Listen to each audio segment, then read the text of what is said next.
Welcome back. Oh man, I'm feeling lucky tonight. You know why? Because tonight you are watching Beyond the Basement, the complete Attack on Titan podcast. Wow, dude. We are getting to this point where we can read each other's minds. I want to welcome each of you to the show. If you're not familiar with us, my name is Eric and/or Good Rebel, depending on where you see me in real life or on the internet. You, on the other hand... My name is Rachel, sometimes Rach, sometimes Singing Slice. I go by many names. Singing Slice is her on the internet, and I don't know. I don't even want to start with you. But... You don't need to worry about it. Okay. I'll find you on the internet. Okay. My name's Peter. Welcome. Also known as the Griff, with a 1, okay? Not an I. None of that jazz. Because that's just too pedestrian. All right, so today we have got the last episode of Season 3 of Attack on Titan. You know this because... We've made it! Yeah, we've made it. We had to put this on pause. We really only have time to do one of these each week. So while Season 4 started airing right at the very end, so we couldn't quite get these last 3 episodes done. But now here we are. We're finally doing it. This is it. This is episode 22 of Season 3. The Other Side of the Wall, also known as episode 59. Okay, this episode is loaded, so just want to encourage you, if you kind of want to skip past the normal stuff, you go straight to the spoiler section on this one. I'm pretty sure, at least I personally have a lot to say about what I think was going on. There's at least one big thing in this episode that I missed every time I've seen it that I caught this time. Ooh, so we will get there. I'm intrigued. Let's do a quick recap. How about that? Shall we? Yeah, Old recap. we shall. Before we do a quick recap, I was thinking about some things. Okay. I was thinking about our socioeconomic, class. Uh-huh. I was thinking about, cumulonimbus clouds in the sky. Yeah. I was thinking about what comes from those clouds. Rain. Rain, generally. Yes. And what does it rain upon? The earth. It does rain upon the earth, but what specific part of the earth? The just and the unjust. It does rain upon the just and the unjust, the crops and the no crops, but specifically the crops. What kind of crops? Probably the majority of crops in America. Yeah, I would say so. Well, whenever it rains, yes. Yeah, but what's the majority of crops in America? Wheat corn. Or corn, possibly. I think. I should have to look that up. That's almost definitely true. And what do you get, when you plant pod kernels and you want to get sponsored? Pod corn. I could go for some pod corn right now. Today's episode of Beyond the Basement podcast is sponsored by podcorn.com. Friends, lend me your ears. Podcorn is an amazing marketplace that connects podcasters to all sorts of spectacular sponsorship opportunities. If you're like us and just started a podcast, you might be just as lost as we were, trying to figure out the best way to find sponsors who want to sponsor and support new shows. But once we discovered podcorn.com, it was buttery corn on the cob on the 4th of July. It was all smooth. They make it so easy, even a couple of dad jokers like us can figure it out. Podcorn.com is shucking the competition by eliminating the middleman and by doing all the hard work of bringing together up-and-coming podcasters with great sponsors. So once you sign up, you can scroll through a whole list of companies to get their product out to an audience like yours or ours. Find a sponsor you like and select from options like host-read ads, interview segments, topical discussions, and ridiculous, over-the-top, pun-filled ads, and more. Then you can shoot your shot and begin collaborating with sponsors on an ad that fits your style. So, Podcorn's mission is to give podcasters transparency, creative freedom, and full control of how and when to monetize. Now, I don't want to sound like a stalker here, but we'll be following Podcorn very, very closely.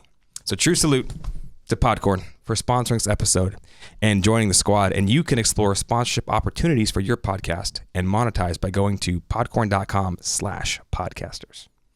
Thank you, Podcorn. Thank you, Podcorn. Thanks. We like you guys. Okay, so let's do a quick recap of episode 59. This one, there's the review sort of at the beginning. We're seeing this last bit of the Eren's Titan memories where they're discussing the Attack Titan and Grisha's mission, and specifically that he should start a family. It's a line that gets mentioned.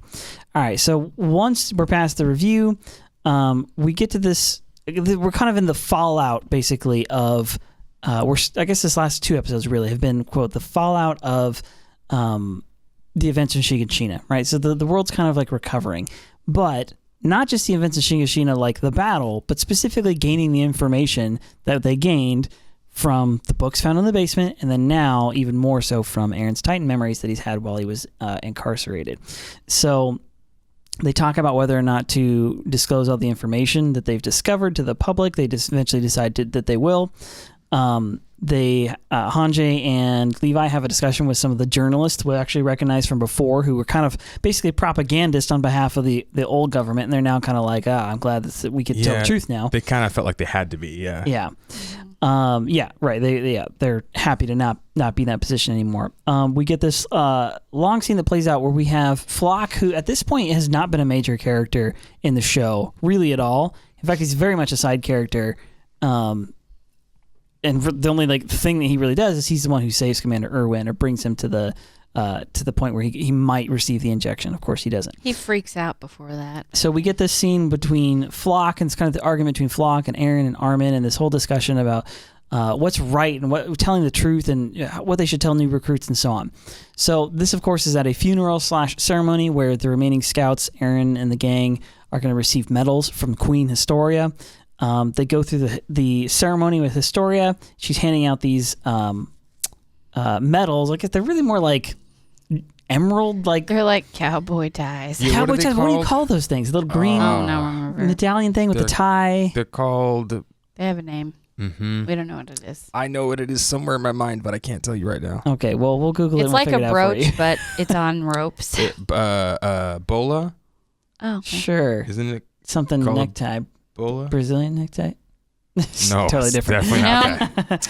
Okay, so they have this whole scene. Eren has a flashback, and that's what I want to spend some time on today in the spoiler section, because Eren has maybe not a flashback, but like a Titan memory that's very interesting, where he goes back to the Reiss family sort of crystal cathedral thing, and he sees his father addressing them. Okay. So then the episode kind of gives us a little bit more a post roll. Essentially, they say, okay, well, all the Titans are destroyed by the sledge.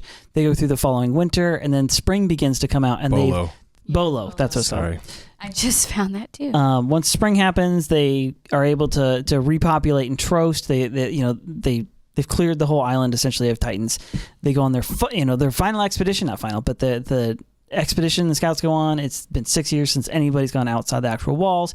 They see a Titan that can't really do anything. That's the only one they see. And then they make it all the way out to the ocean, to the sea.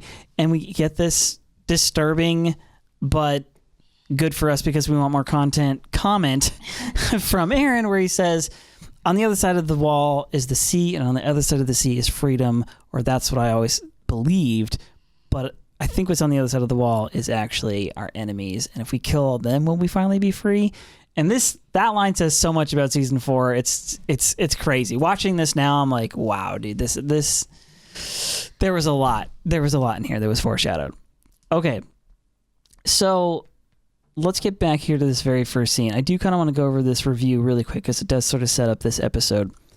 So in the kind of review moment, it's the owl. He's talking to Grisha before he gives him his Titan powers and sends him off into paradise. And he says to him, no matter what era that the Titan that you're about to inherit, no matter what era it's found in, it fights for freedom. It always pushes forward and fight for the sake of freedom. Okay, that's really important because the reason I'm saying it's important is because it's emphasized before Eren goes to battle in Shiganshina. It's emphasized in the last episode when the owl reveals it for the first time, and they review it here. And every time there's a review in the show, which there's actually not that many, but whenever it happens, it's to give you, I feel like it reemphasizes the important context. Yeah, it helps recapitulate the themes of the show again and again. Great word, musical word.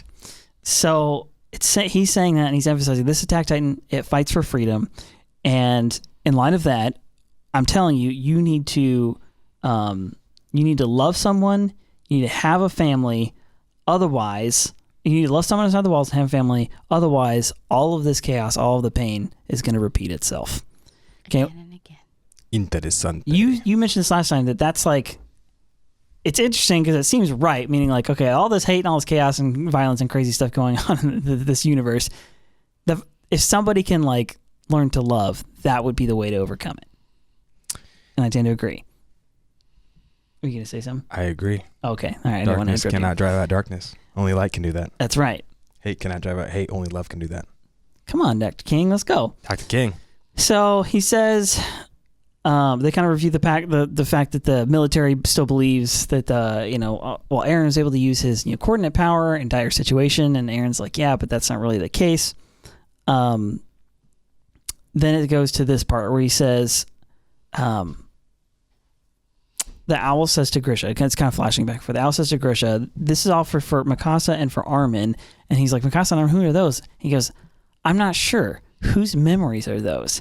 And it cuts over to a scene of Armin, Mikasa, and Eren looking at this little book with the sunset in it. And it makes me wonder, is that cutaway, is that a Titan memory that the owl was having right then? Future memory. Was the owl having a sort of a prophetic, like future tense memory where he saw those 3 kids?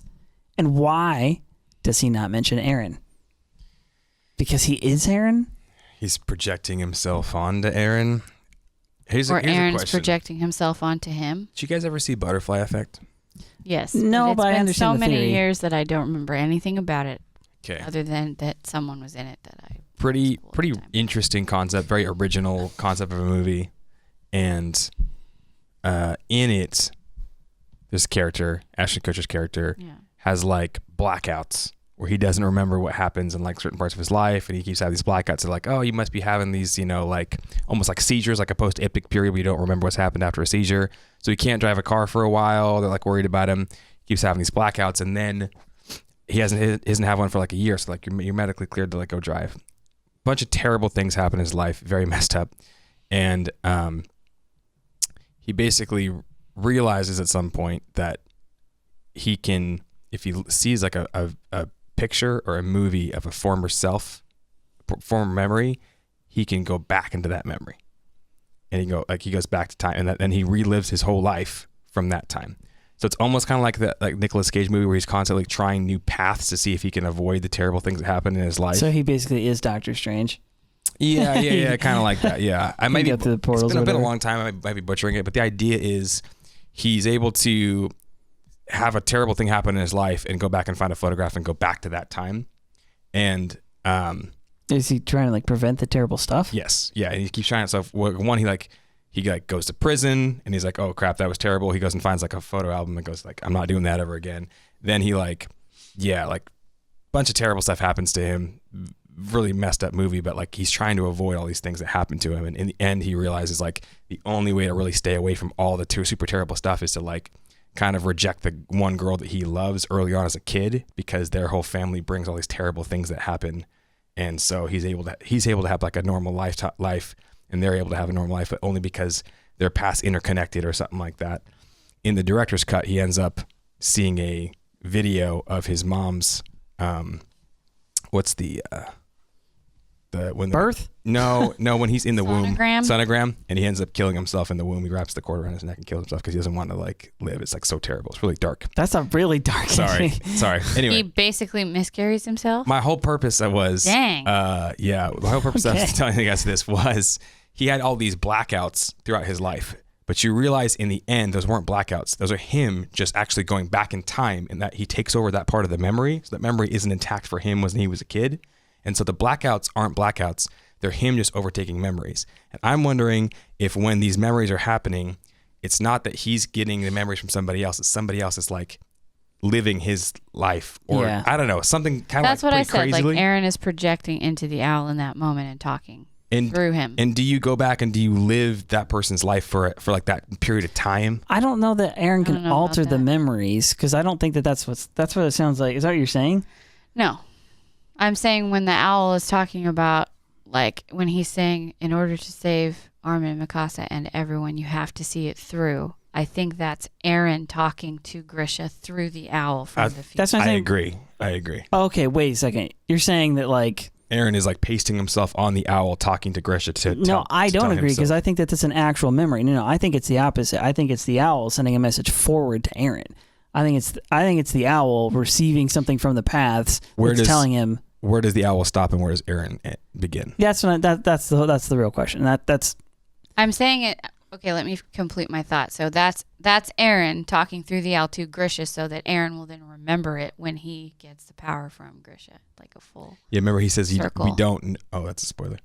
Yeah, we'll talk about that later. All right, spoilers. Yeah. Nonetheless, this is kind of an interesting moment, and like I said, I think it's worth kind of taking a look back at it, because this last episode they show you that whole exchange, But I don't think that they show you this clip here where it's just a quick cut of the three kids and they're looking at the book and they're looking at the desert with the sunset, and that's the landscape that precedes the ocean. Yeah. And so they literally go there at the end of this episode. So this episode's really nice because at least there's a nice, like, there is a little bit of completion to it, or a lot actually, a lot of like, it wraps things up, puts a bow on it, and you're like, oh my gosh, this show's such like a roller coaster. You're like really looking forward to that part. And so this episode has some like rare happy moments, you know? Yeah, it gives you like a respite.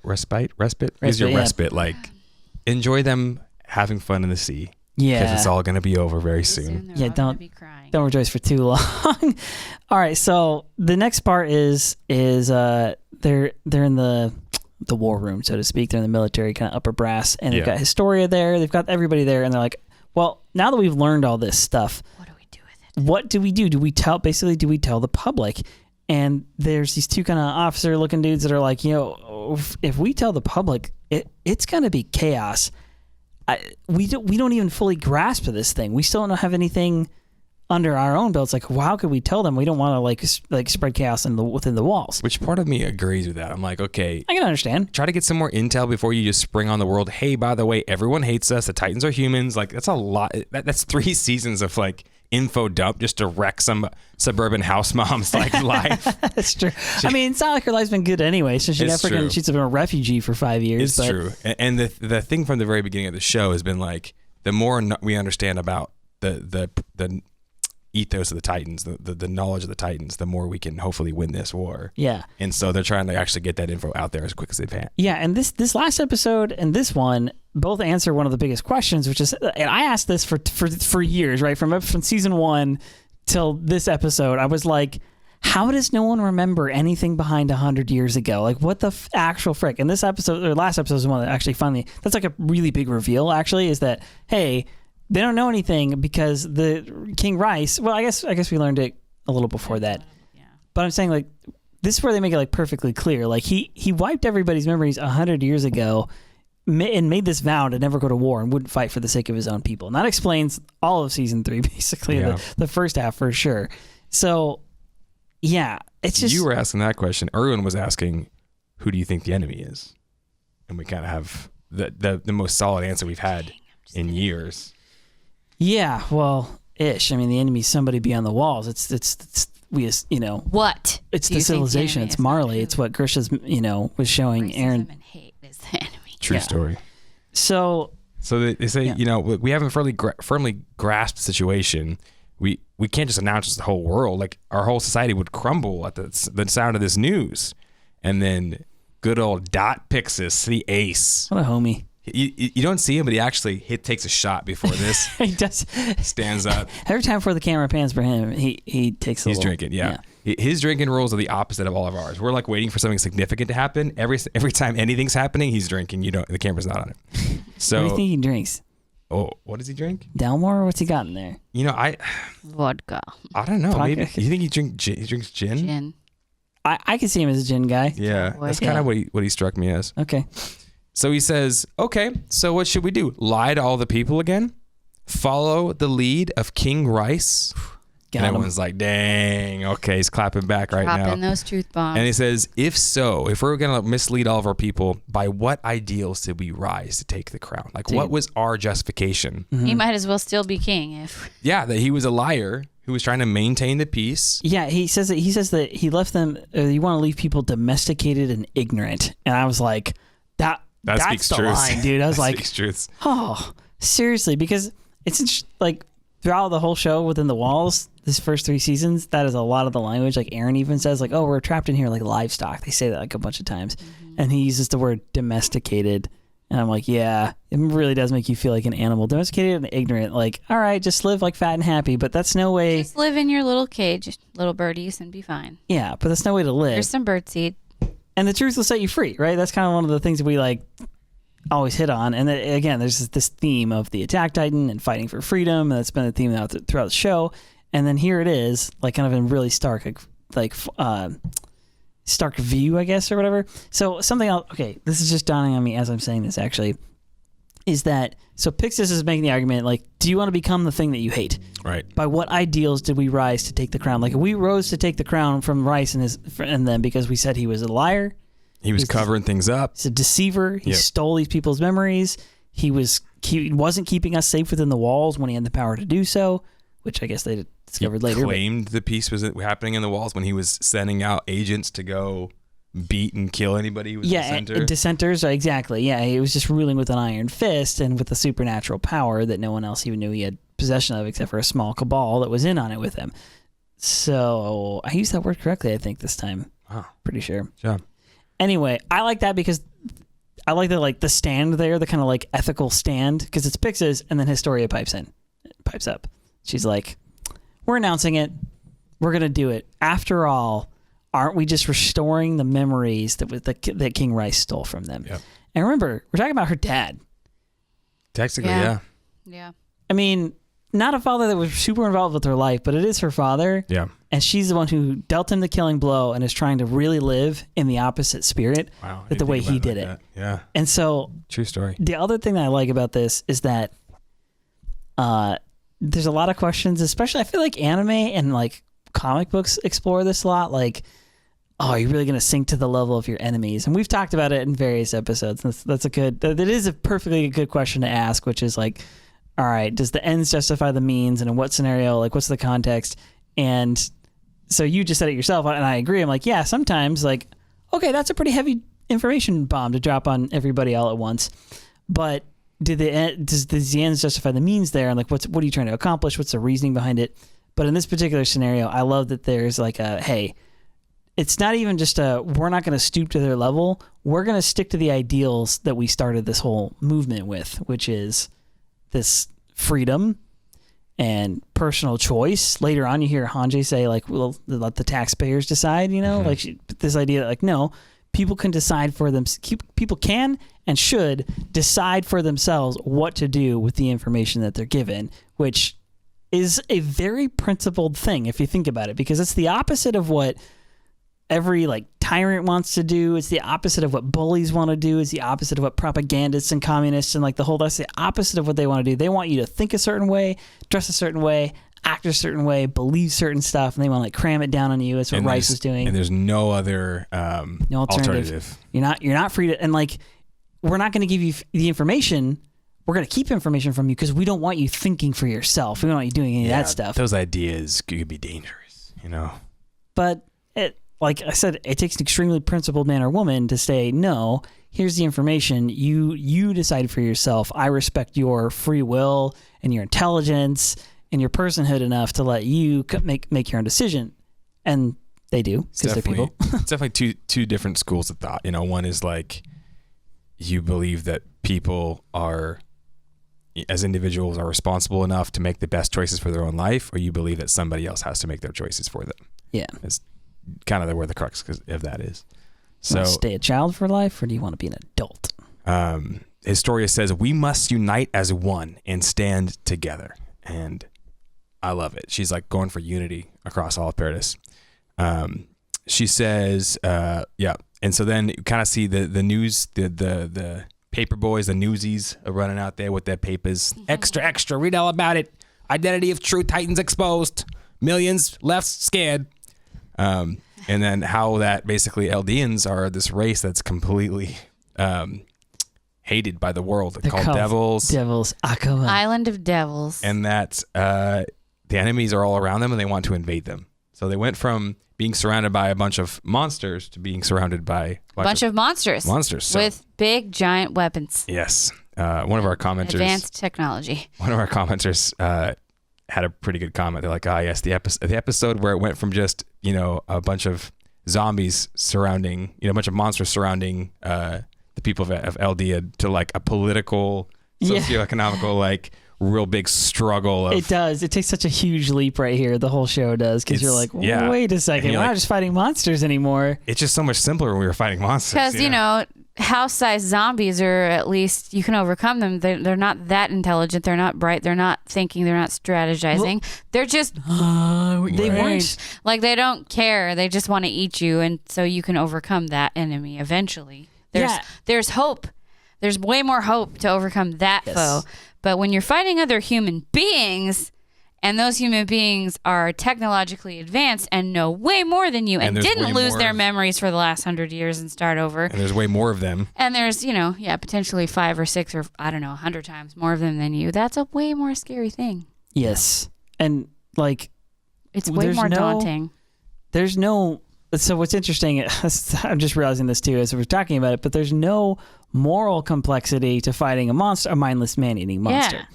Just but the thing is that that's how you start. You start out in season 1, this whole thing of like, okay, morally speaking, it's fairly straightforward. It's like these monsters are killing people, and we need to get out there and try to find a way to stop the monsters. Yeah, because they're just mindless man-eating monsters. It seems very easy, very morally easy. There's a bunch of wolves attacking people and sheep in your town. We should find a way to kill the wolves. That really there's no arguable point there, really. But then you find out, these monsters, they're actually us. Are people. They actually are former humans. Poor Levi when he realizes they just have different ideals than we do. So these are former humans who are just like us.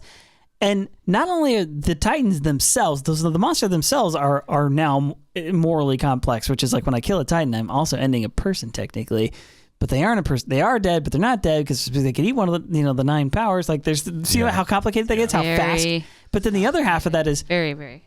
These man-eating monsters are actually unleashed on us, it seems, as both a punishment to people who are of our race and as a weapon against our civilization by another civilization full of humans. Like, it went from like pretty straightforward to like immensely complex in just like 3 episodes.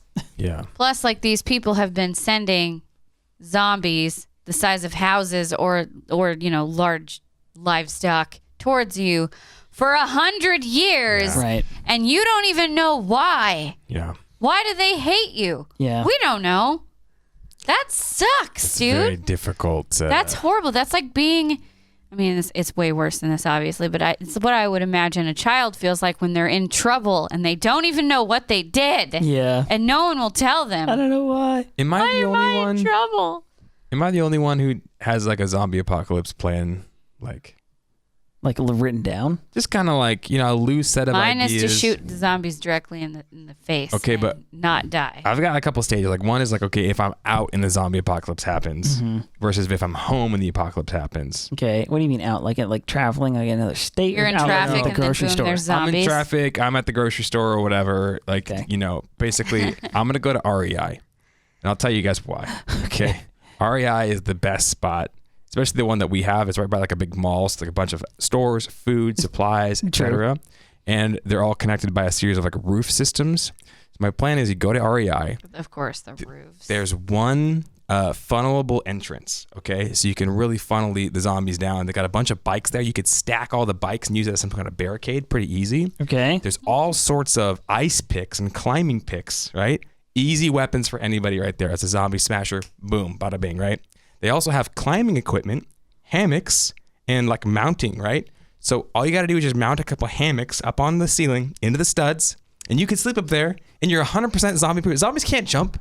Zombies can't fly, okay? Totally good. Then you actually can use those ice picks, hack away into the drywall, get up into the ceiling, go from roof to roof like Robin Hood, and just purloin whatever you need as far as supplies go. Okay, but Unless they're World War Z zombies, yes, then they can that's bring what I'm about to say. So that's the first 2 questions I would always ask on a zombie apocalypse. I've thought about this many times. Are they fast? Can they climb? Are they fast? And are they smart? Those are the 2 questions. Because like I feel like either way, you're like, all right, if they're faster and they're smart, you might as well just kill yourself and end the pain. Because the fast ones, over, man. Like those are.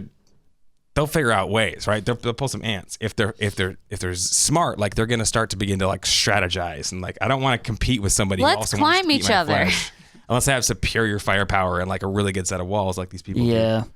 You guys just make a plan. Be safe. Talk to your Just in friends. case. Okay, I will admit though, I don't make those kinds of plans, but I do imagine what I would do if like Mount Hood erupted or there was a massive earthquake and I was away from home, and I like think about how would I get back? Who would I go to? Oh. What would I do? I thought you were gonna say you would just lay down and make peace with God and just No. let it happen. I think about like what if I was at work and I had to protect the kids? What would I do? And like I do think about those types of things. It's probably really dark and morbid, but Okay, but the I real know. question is, do you ever think about what would happen if, like, the zombie apocalypse, like, the zombies were actually all, like, 60 feet tall, are between 30 and 60 feet I've tall. never thought of that. I would pray AOT. to God that Levi Ackerman was real. Yes, where is he? Please send him to me. So then we go to a scene where Levi and Hanji, they're sitting down with two journalists, and these guys are kind of talking about the story and about the effects of the story has on everybody else. Now, correct me if I'm wrong. These two journalists are the same ones from, I guess it would have been earlier in season 3. Yeah. Where it was like the older guy and the younger guy, and the older guy's like trying to paint a really favorable picture of the government. So they didn't get freaking killed. Yeah. Yeah. So he's trying to do that with Niall, and he's sort of teaching the younger guy to do so. He's like, hey, just toe the line here, Yeah, buddy. let's not be too crazy about the truth, or whatever. Yeah, which we railed against because we live in America. Truth. There's a lot of that going on Yeah. right now. That's why. It's pretty easy to kind of paint with whatever brush you want to paint with instead of actually just going in and saying, here's the facts. Telling the truth. And then this is the like, hey, we're telling the truth moment. And that's what the government's finally deciding to do because it's in new hands. Yeah, it's funny because it's Hanji and it's Levi, and it's like two of the most like, and the journalists, right? So it's two of the most like crazy, dangerous people in the entire LD in place, and Hanji and Levi. Mm-hmm. You calling them dangerous? I'm just saying, journalists can be dangerous. Journalists can be dangerous. All right, that's all I'm saying. Well, these ones are weird. In fact, this is the one part of the show that really strays from the reality. Like the man-eating zombies, I can believe, but journalists who didn't have integrity, who turn around and are like, actually, you know what? I'm really glad you guys are letting us. A soul now. I'm glad you're letting us tell the truth because that's what we wanted to do all along. That's a little hard to believe, but okay, No, I'll give it to them. We love when journalists have integrity, and it's awesome when they show up and tell the truth. They actually give you the facts. They actually tell you not what to think, but here's what the information is. Now, he asks a good question here because he's like, okay, is this, the story's already published, but do you really think this is credible? Because he's asking that because he's, and it's a good question because he's like, well, nobody's actually been outside the walls. We haven't seen any of this yet, so how do you know? And she's like, well, at the very least, it lines up with the things we had doubts about in the past. And I just love, the reason I love that is because it's, you could think of it this way, is that like the world, like science and like the world and a lot of the great discoveries like made in mankind, a lot of them were made off of these kind of like hunches or intuitions or whatever that people had, these doubts that people had. And in a way, our doubts are what like fuel like innovation and stuff. And I just love that he like slips that in there, that basically like, yeah, Hanji's whole character, Erwin's character, the kind of like intelligence they have is this, they have a certain skepticism that leads them to find stuff that's actually true, that's actually real. And like I said, I just love that because like I love kind of history and like inventors and scientists and people who are kind of like daring and like a little bit crazy because they had this like they had skepticism. You know what I mean? Yeah. They were just like, is that really the way it is? And that attitude is what will kind of help, if you pursue it and if you're honest with it, like that'll actually help get you to like the truth. And so she's saying here, she's like, I guess you're right. Like we haven't been there just yet, but this is the information we found. We're sharing what we know, and it does line up with what we kind of had our doubts about anyway. And she's like, I don't even want to believe it. Like that's how you know it must be true, is when you're like, yeah, this is inconvenient. Sucks. Yeah, I'd rather not. So they say like, how's everyone kind of taking the news? Is it crazy? And they say, well, it's a bit of everything, right? Some people are accepting it. Some people are lashing out. Some people just laugh it off. And that kind of shows a bar. And some people are freaking out. Some people are laughing. Some people are whatever. So that sounds pretty real enough. When the Pentagon today this year was like, hey, by the way, we think aliens exist. Yeah. Hey, so remember Area 51? That actually was an alien spaceship that crashed into Earth and had a life form from outer space. And why wouldn't we you were tell us lying about this? it this whole time.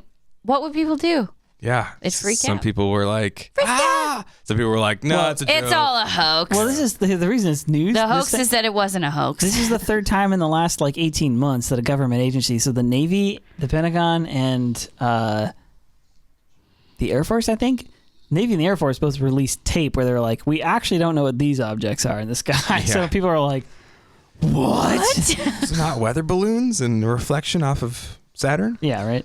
So they say, that's the one thing Hanji says. She's like, we're proud of is that we're getting the information out there. We're at least letting the people decide with what they're going to be, with what they're going to do with this information. Yeah. Instead of just kind of like censoring it and only having the elites have the in and just trying to keep all our people, sheeple blind. And you know what? The taxpayers can decide what to do with it. Like, we're actually going to let the people who are supposed to be, the people who are supporting the government, we're going to let them have the decision making. We're gonna trust them as individuals and kind of see what happens. And Hanji, or the journalist says, wow, we're actually really proud of you. You're being visible. You're what's the term? Transparent. You're being transparent with what's going on. And that's how you can spot, like, when someone's actually trying, is when they want lots of transparency into everything that's going on. So then Levi says, yeah, next time, if you're so proud of us, can you just write an article that helps us out? Yeah, pat us on the back a little bit. Pat us on the back, yeah. So then the old guy journalist, he breaks down a little bit. Yeah, he could tell, like, because he's probably seen all sorts of crazy stuff throughout all of his time. He's seen betrayals, he's seen intrigue, he's seen people getting kidnapped, he's seen cover-ups. He's probably seen a lot, but what he hasn't seen is that the entire world wants to kill him, and that the people who have been attacking them the Titans are actually people. And he says the hatred, the fear of seeing these Titans, the desire to wipe them out, seeing them as monsters, not humans.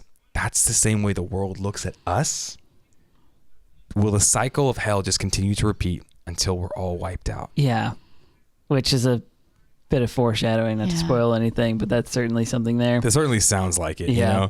It's a very astute observation. Is you've seen these monsters continually attacking you, and all you felt was the hatred for them, the fear against them, the worry that they're gonna come in and do harm to you, and all you can think about is, how can we destroy them? How can we keep ourselves safe from them? That's the whole way the world looks at Eldians. Yeah. As a whole. Mm-hmm. So this next scene here is interesting, and I actually, I don't know if Paris is still. So I'm gonna say this now. I can talk about more in the spoilers. But Paris. So when we were talking about Floch beforehand, before we even got to this episode, I was like, I kind of hope he becomes like a main character and so on and so forth. And then season 4 started, and I was like, oh, okay, so I'm not spoiling too much. But Floch does show back up, and I was like, I got something right. And Paris was like, he gave me like a wink or a nod or some emoji or something like that when I mentioned that last time. Thank you for that, by the way. And then secondly, I'm actually really excited I got something right. Anyway, so this is the scene where they're getting ready for the ceremony with Historia, and it's Eren and Armin and Mikasa's there, Jean, Connie, kind of the whole gang, and they're shooting the breeze. And Hitch walks up, and Hitch she's MP, right? She's a unicorn. Yeah, she was. Mm-hmm. So she's one of the MPs, and she goes up, and they are like, hey, Marlo. They start to talk about Marlo. Jean starts to talk about Marlo, who was a MP who volunteered to be in the Scouts, and another bowl cut. Yeah. Man, Marlo. Yeah. Apparently, in Attack on Titan, if you have a bowl cut, you're gonna die. Marco. A heroic way, and be a sweet character, but you're gonna die. But you just it's the fatal haircut. Yeah. So Hitch and Marlo were like, kind of a thing. They were kind of a thing. They were kind of always fighting each other. They helped the Scouts out too. They ended up helping the Scouts. Yeah. They both did. So Jean's like talking up Marlo, and it's like, yeah, he was really brave. Like, tell her, Floch. And Floch kind of joins in and is like, yeah, he was brave to the end. And honestly, he inspired us. Like, the situation seemed hopeless, but he was the guy who inspired us. And she kind of starts to like get really sad. And he's like, yeah, he was an amazing person. She's like, I know. I think that's why he never listened to me, because he was so pure, selfless that he was willing to go put himself out on the line, and he did pay the price for it. The part where he's like, why am I thinking about Hitch right now? And then he dies. It's so sad. Dang it. And she'll never know that. That's what he was thinking about. In fact, unfortunately, Floch kind of says the opposite. He says, yeah, in the end, Marlo brought us together. The situation was on the verge of ruin. We were, stricken with fear, but he inspired us. He alone inspired us. He's an amazing person. But in the end, I'm sure he regretted being there. Yeah. And maybe he was trying to be sweet and be like, and he'd rather have been with you, or something like that. But the way he says it is basically like, yeah, it sucked that he died, and he probably didn't want to be there. He probably didn't want to die, but he probably How does that didn't make want you to feel? die. Yeah.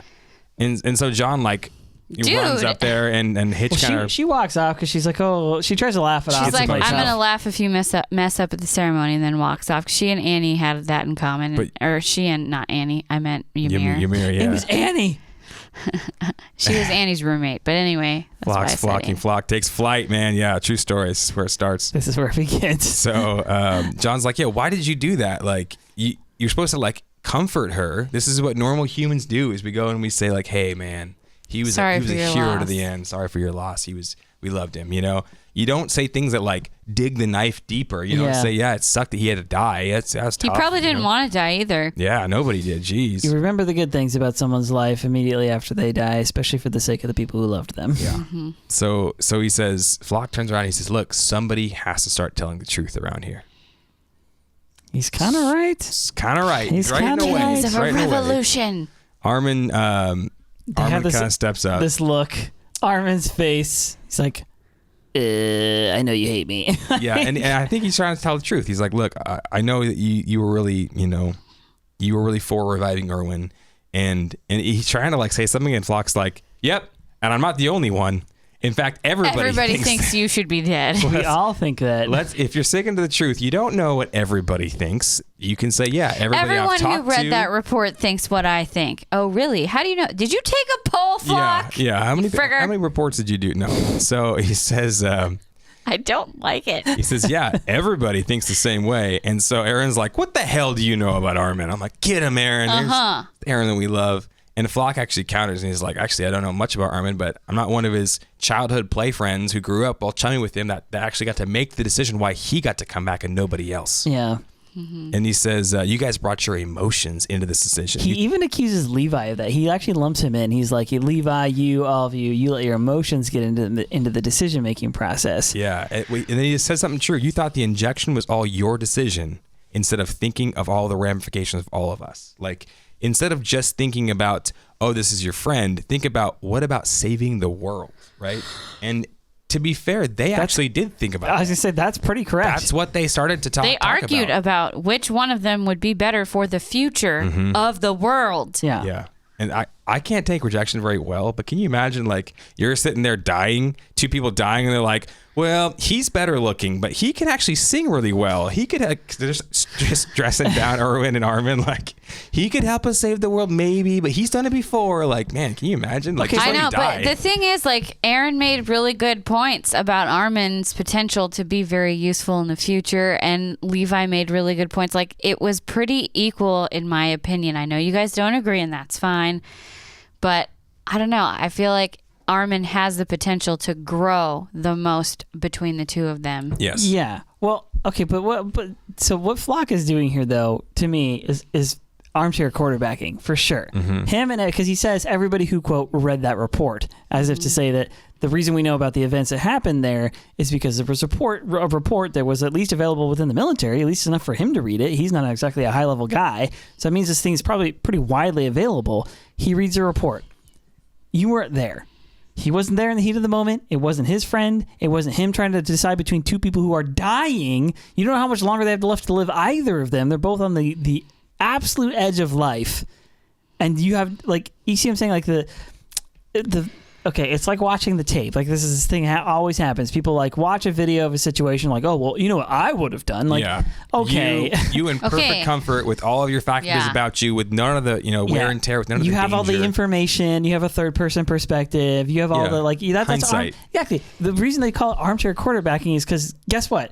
When you're in your armchair, you have a bird's-eye view and commentators and instant replay. You don't have a 300-pound man trying to murder you to take you down. They should do more. I feel like NFL should do more. Like, they need to, like, put a freaking GoPro, like, or like a tiny camera in somebody's helmet so they can give you an actual first-person perspective. It's actually like when you're on the O-line, you don't see the guy, the safety back there, and the play they're setting up for. Like, you don't see any of that. You have a helmet on, which makes you instantly like 10 IQ points gone. Right. As soon as you put a helmet on, everybody gets dumber. Yeah. And then you're there on the O-line. You see the guy in front of you because he's like this far away from you, and like the guy's here and here, and then that's it.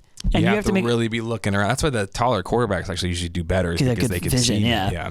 And so, like, that's exactly this situation. Like, okay, you're looking at this thing in past tense through a report, and I gotta wonder, Levi, did you not put the part in the report where Erwin snuffed you? Like, knock the injection out of your hand. Also, can we just revisit the fact that Levi alone was tasked with deciding what to do with that serum. Erwin it was gave it to his him. decision only, and the rest of the leaders in the military agreed to stick with that decision, to trust him solely with that decision. Including Erwin. On the field, it was Levi's decision only. Armin and Mikasa and all the rest of them did not have a say. So you can argue about whether or not he made the right decision, but you can't argue whether he had the authority to make the decision. Correct. He And I had think full Floch authority. does question that a little bit here. Yeah. It sounds like it. So he says, Eren gets in his face and he's like, you need to shut your mouth. Like, Eren's going to throw down right now at the royal ceremony. He's about to get He was totally going to kick his absolute butt. Don't make me bite And my hand. John is the one that stops that. I know. Good old Mr. horse Hothead, I'm going to punch your face in. Eren stops Eren from punching someone's face Weren't they in. the two punching each other last time? Usually John happened? and Eren are both like, all right, you want me to punch someone? I will punch them right now. Remember before Shiganshina, wasn't it John and Eren the ones that were punching each other? Yeah. They get into it all the time. They're both hotheads, and they both want to punch immediately. Like That's why I think doesn't they Eren go just- directly to physical combat whenever they're pissed off, and John is the one that's Typical stopping dudes. this. That's why I think John is breaking up, because he's like, hey, a second, this is my job. I fight with Eren, okay? You don't get to fight with Eren. Dude, if I was Eren, every fight I would get in, like anytime somebody pissed me off, I'd be like, oh yeah, keep talking, yeah, He'd be that kid. He'd be that Put my kid. hand directly into my mouth, like You what like the else? kid, you're like, I'll call my dad. I'll do it. I'll go Titan right now. If you beat me up too bad now. So Floch looks at Eren, and he kind of like backs down like a teeny bit, but he says, you know what? Deep inside, you think you're always right, don't you, Eren? You're like a little brat that won't listen. Like, you can't be convinced of anything else other than your own opinion. Serious dig, actually. Not wrong about that, Yeah. unfortunately. Everybody thinks they're right, though. That's what you wouldn't. But specifically be the part about convinced? Eren being like a little brat, like Yeah, Okay. even Sometimes Levi has said Levi that. calls Yeah. Eren a brat on Yeah. the regular for a reason. And he says Mikasa's the only one who actually acted like an adult during that time. Mikasa's the one who kind of like let herself be Gave restrained. up. Yeah. She relented, yeah. So John, he tries to break it up. Floch was with them, by the way, on that time. Yeah, he brought was. them Erwin. Floch's the one who brought Yeah. Erwin to the roof. Yeah. Okay. Oh. Yeah, good point. So my whole point about him reading the report, you're right, because he was there when it happened. Dang. Yeah, he didn't have all the facts though. But He did get pulled away for the very end of it. Yeah, but they all did, Because except for eventually Levi. it was just Levi and the two. yeah, okay, and so Hanjay and the two of them. Like, Okay, so everybody else is Monday morning quarterbacking except for him. Floch is, but he only had like a partial perspective of what's going on. Plus, I he suppose. literally doesn't know Armin, which is a good point, because what Eren is saying is like, look, you don't know Armin. He actually could be a better choice than Erwin, but you don't know enough about him to make that decision. Right. But Yeah. Floch's like brushing it off, like, oh yeah, like no, wait a I don't second, have that's a to know. legitimate point, because speaking of Yeah. quarterbacking, this is like. Erwin is like the tried and true, like a veteran quarterback, but he's getting older, right? He had a lot yeah, of that's wear what and I'm saying tear. about the future. Yes. But yes. Armin is like drafting a new quarterback, like right out, like #1 draft pick. Mm-hmm. He looked really great in college, so he could be really good in the NFL. Yeah. Or He could be Patrick Mahomes, could or he never could be- be what's his friend? Not that guy. Mahomes turned out the Oregon State played for Titans his first Mariota. yeah, Marcus Mariota. He could be Marcus Mariota, or he could be Patrick Mahomes. Like you could really turn out, or you could be like, it's Yeah, okay. there's been lots of first-round draft picks that have never actually turned out the numbers. Didn't do anything. Or Happens you could in be a legend. MLB all the time too. You could be a Peyton Manning or some of these guys who Tom Mm-hmm. Brady. He wouldn't go first, I didn't think. He didn't go first. I think so. But one of these guys who like doesn't even get drafted and turns out to be a freaking legend in the sport. Mm-hmm. Or you're always taking a gamble when you're drafting a new person, but you have to at some point, because Yeah. you can't have the old guys sticking around for that long. You have to draft somebody new, and you have to create them into hopefully someone who's going to take over that position, and that's what they're hoping for. And Erwin expressed his faith in Armin. Yeah, he did. beforehand, He was so. showing that I think Erwin intended for Armin to step into his shoes at some point in the future in some way. Just I think happened he a was little sooner already than he he was planned. already preparing, doing the groundwork. Yeah. All right. So at any rate, they kind of finish this conversation up with Floch here, and they say Floch does make a couple of points. He says, "Listen, you guys didn't stand up to your superiors, which is not true. They did stand up to them. That's why they were for in their own jail. reasons." Hello. Literally, yeah, they went to jail over it. And he says, what you need to do is you need to start telling the truth to new recruits, because what you end up with cowards like me joining and not knowing what they're really getting into. He says, even cannon fodder like me have a right to decide if it's worth dying for when they join. Yeah. And I have to admit, I think that's a good point. he's He right. refers to himself as fodder like a few times, and that's so like that means he thinks of himself as expendable. Like he's just a Well, yeah, he doesn't have a very high opinion of himself. That's part of the reason he's so angry all the time. Yeah. But the other part is, I think Paris actually said it really well. He said, Floch holds a grudge against them because he feels like he should have died in that suicide charge, right? He was like, Right. why am I still alive? Right. Then he It's sees his destiny. He sees Erwin, like, this is my chance. This is why I need to bring him. He brings his heroic act back. I've brought back the devil, like revive him, only to be like snubbed in the end, right? Yeah. And so he's I like, think that's right. why am I even alive? Why are you guys alive? Like he's super frustrated. he just needs to go see a counselor. Yeah. Take some antidepressants. He definitely perhaps. he has that He Perhaps. has what's that when PTSD, like when you survive and all your survivor's friends- guilt. Survivor's guilt, yeah. Oh, yeah. he That's has exactly what that PTSD and is. survivor's guilt, and But like he's right about telling the truth to new recruits. How many times have you guys heard, like, or you been to a job and they're like, oh yeah, it's such a great job. You get this benefit and this benefit, and we never step on your rights at all, and you get all these great pays or whatever, and it ends up not paying what you thought it was going to pay. Yeah. You ends up being way more responsible than you thought it was going to be. Like they can't don't. roll my that eyes was one any of my harder, 'cause favorite it's things so about true. Erwin is when he's like doing the speech when Erwin does tell them Yeah. the truth. He tells them, you're all probably going to He's die. like, Yes. half of you are gonna die before the end of this year, and like Hanji's like, I don't remember if it was Hanji or Levi, but somebody was like, do you think you should be that honest? And he goes, they need to understand what they're getting themselves into. Yeah. And like more than half of them walk away. Yeah, well, right almost after all of he's them, done. except Yeah. for And that there's handful. like 20 people left when it's over. And Or the old like Navy even- trope is like, see the world, join the military. You know, you're like, oh yeah, I'm gonna see, see the world. inside of I'm a gonna ship and stare at a travel. bulkhead for 20 years. That's Yeah. actually what you're going to be They doing. don't, or you're gonna freaking see your friends die. Like they don't give you a realistic preview, and so you get caught up. And so Floch's kind of accusing them of being like, oh yeah, we're gonna fight for the wings of freedom, but you don't understand all of what that entails, right? Erwin actually Yeah. did. Erwin was He a was straight honest. up homie. And was like, look, I'll tell you what it's gonna be like. It's gonna be rough, but we're gonna do it, and it's gonna be worth it. And that's the kind of speech that you have to give to new recruits. Is like, here's the real tasks. Here's where we're trying to go, and it's worth it in the end if we try to go here. Not like over promising everything's gonna Yeah. be flowers and daisies, and then it's not what you think it is. And once we have you committed, we'll tell you it's actually Exactly. it's actually pretty tough. So Floch's saying, like, let's not give these guys false hopes and false dreams. We need to actually start telling them the truth, because otherwise you're gonna have a bunch of resentful recruits in the future, and that's like a powder keg waiting to go off. Yeah. Yeah, pretty true. So they kind of finished the conversation with Armin. He kind of comes out and is like, yo, I think he's right. And It shouldn't be me. I shouldn't be me, and I don't think I have what it takes to turn this around.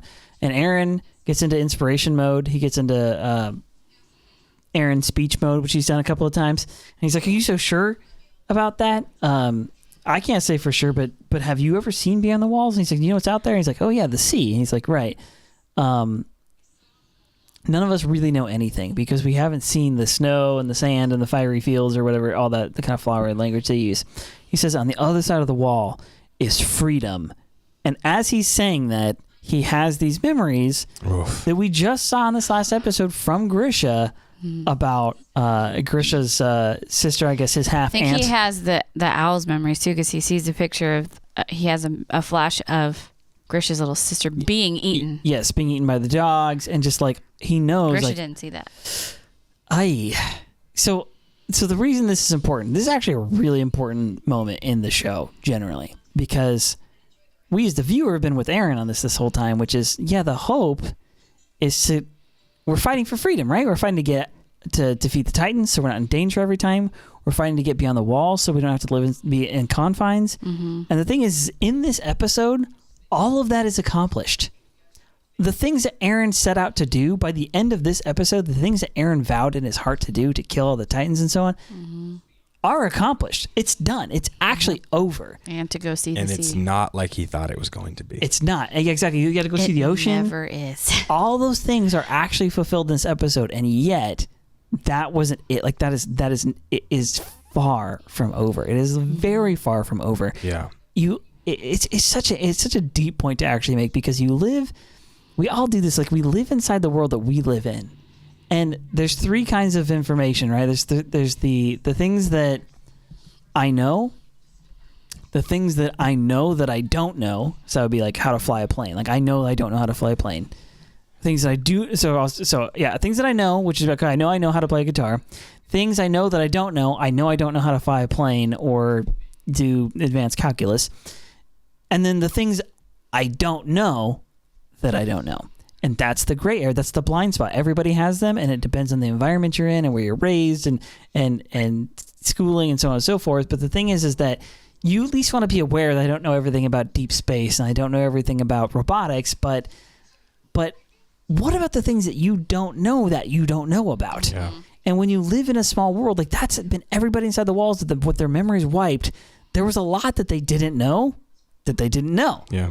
And Eren's coming to that revelation via these Titan memories, and he's kind of like the only guy, really, because he's not just like reading about it, he's like living it in these deep experiences.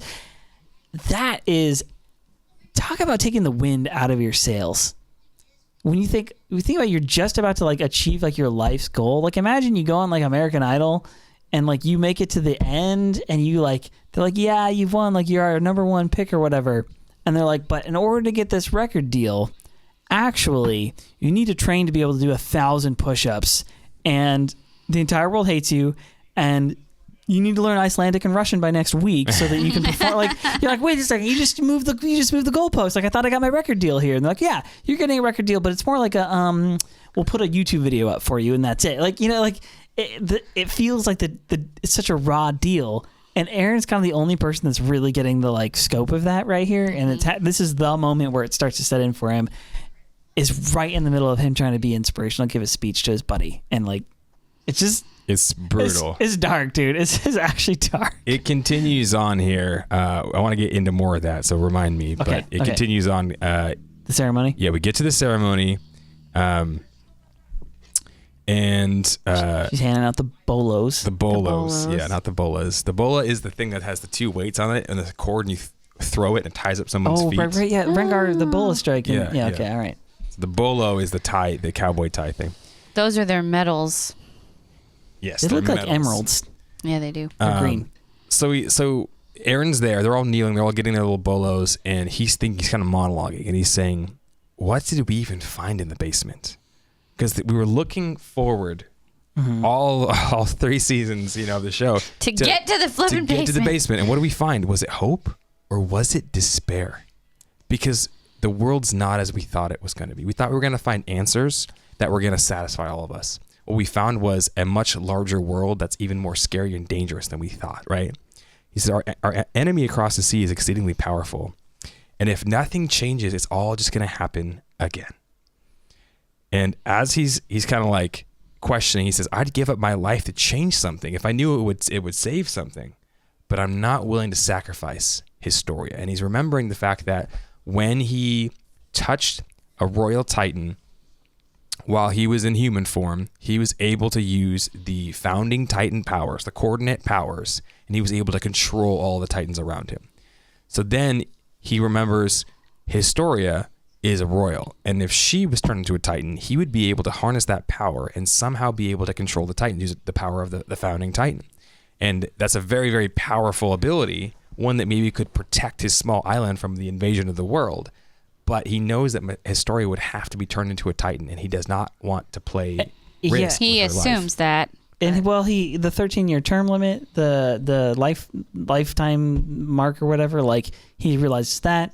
He realizes the burden of the whole thing. Yeah. And he doesn't explain. Like we've actually been theorizing, like, okay, so what would be his reasoning other than he's trying comrade. She's his comrade. He's trying to be selfless. Does he actually like love her? Is there some kind of like romance thing that we're not totally savvy to? Like it seems like it could be there. Mikasa's definitely expressed jealousy every time they talk to each other. Oh, I would say so. Yeah. What is she sensing? Right. Maybe there is something there. So he goes to kiss her hand. I mean, he says this. I can't tell anyone. That's the reason I'm like, why is this so like, what is it that's so important about this? Like, you can't tell anyone. You don't want to put her at risk. That just seems, it's a weird calculation to make. I guess he's young and he's Eren. He doesn't always make a lot of sense. But he's always been able to trust Mikasa. He is 15 years old. He's like Pixis, like is a pretty good stand-up dude. Hanji, I feel like would never, force this on Historia or something. Yeah, they all just acted very virtuously by saying we're not going to hide the truth and we're not going to, I think I just had a moment. Okay. Because remember, the thing about Historia is that she's kind of suicidal in the interest of being a hero. So maybe she would that's what he's like willingly lay her own life down. Yeah, maybe he doesn't want to like accidentally force her into that. Interesting, yeah. That was kind of like her whole theme with the Ymir story. And yeah, stuff. and she's very selfless in the way she lives. She's caring for orphans. She's trying to rebuild things for everybody else. So. Right. Yeah, so he said, what should I do? I don't know what to do. Like, there's nowhere I can turn. What should I do? And as he grabs her hand to kiss her hand during the ceremony, there's lightning.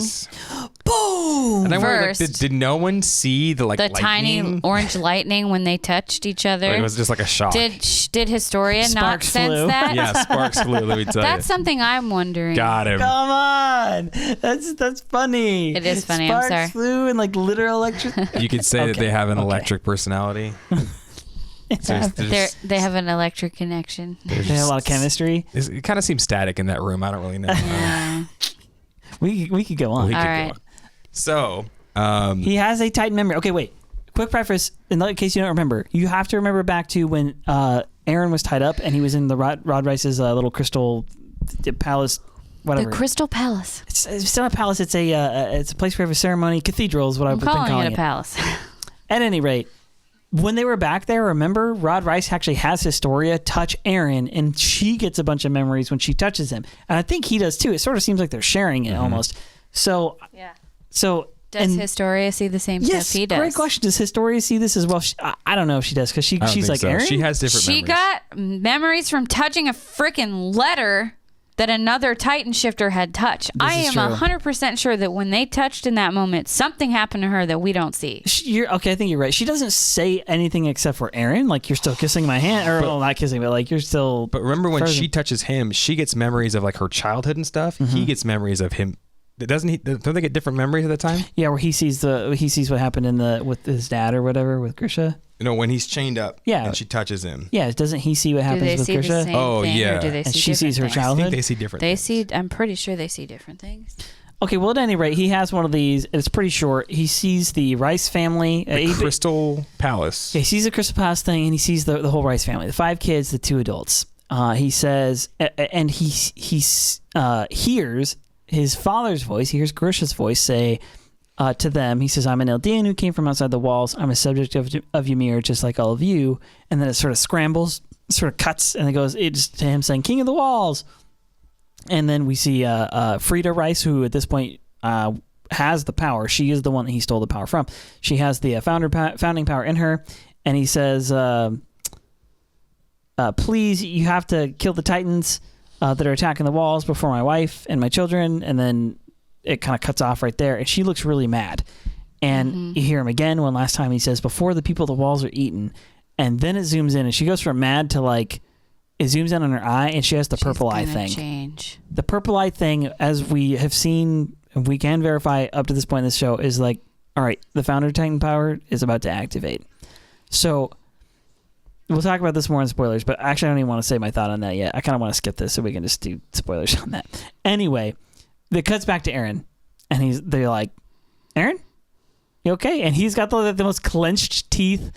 So the last shot He has of his like memory. the same expression that Grisha had. Yeah? Yes.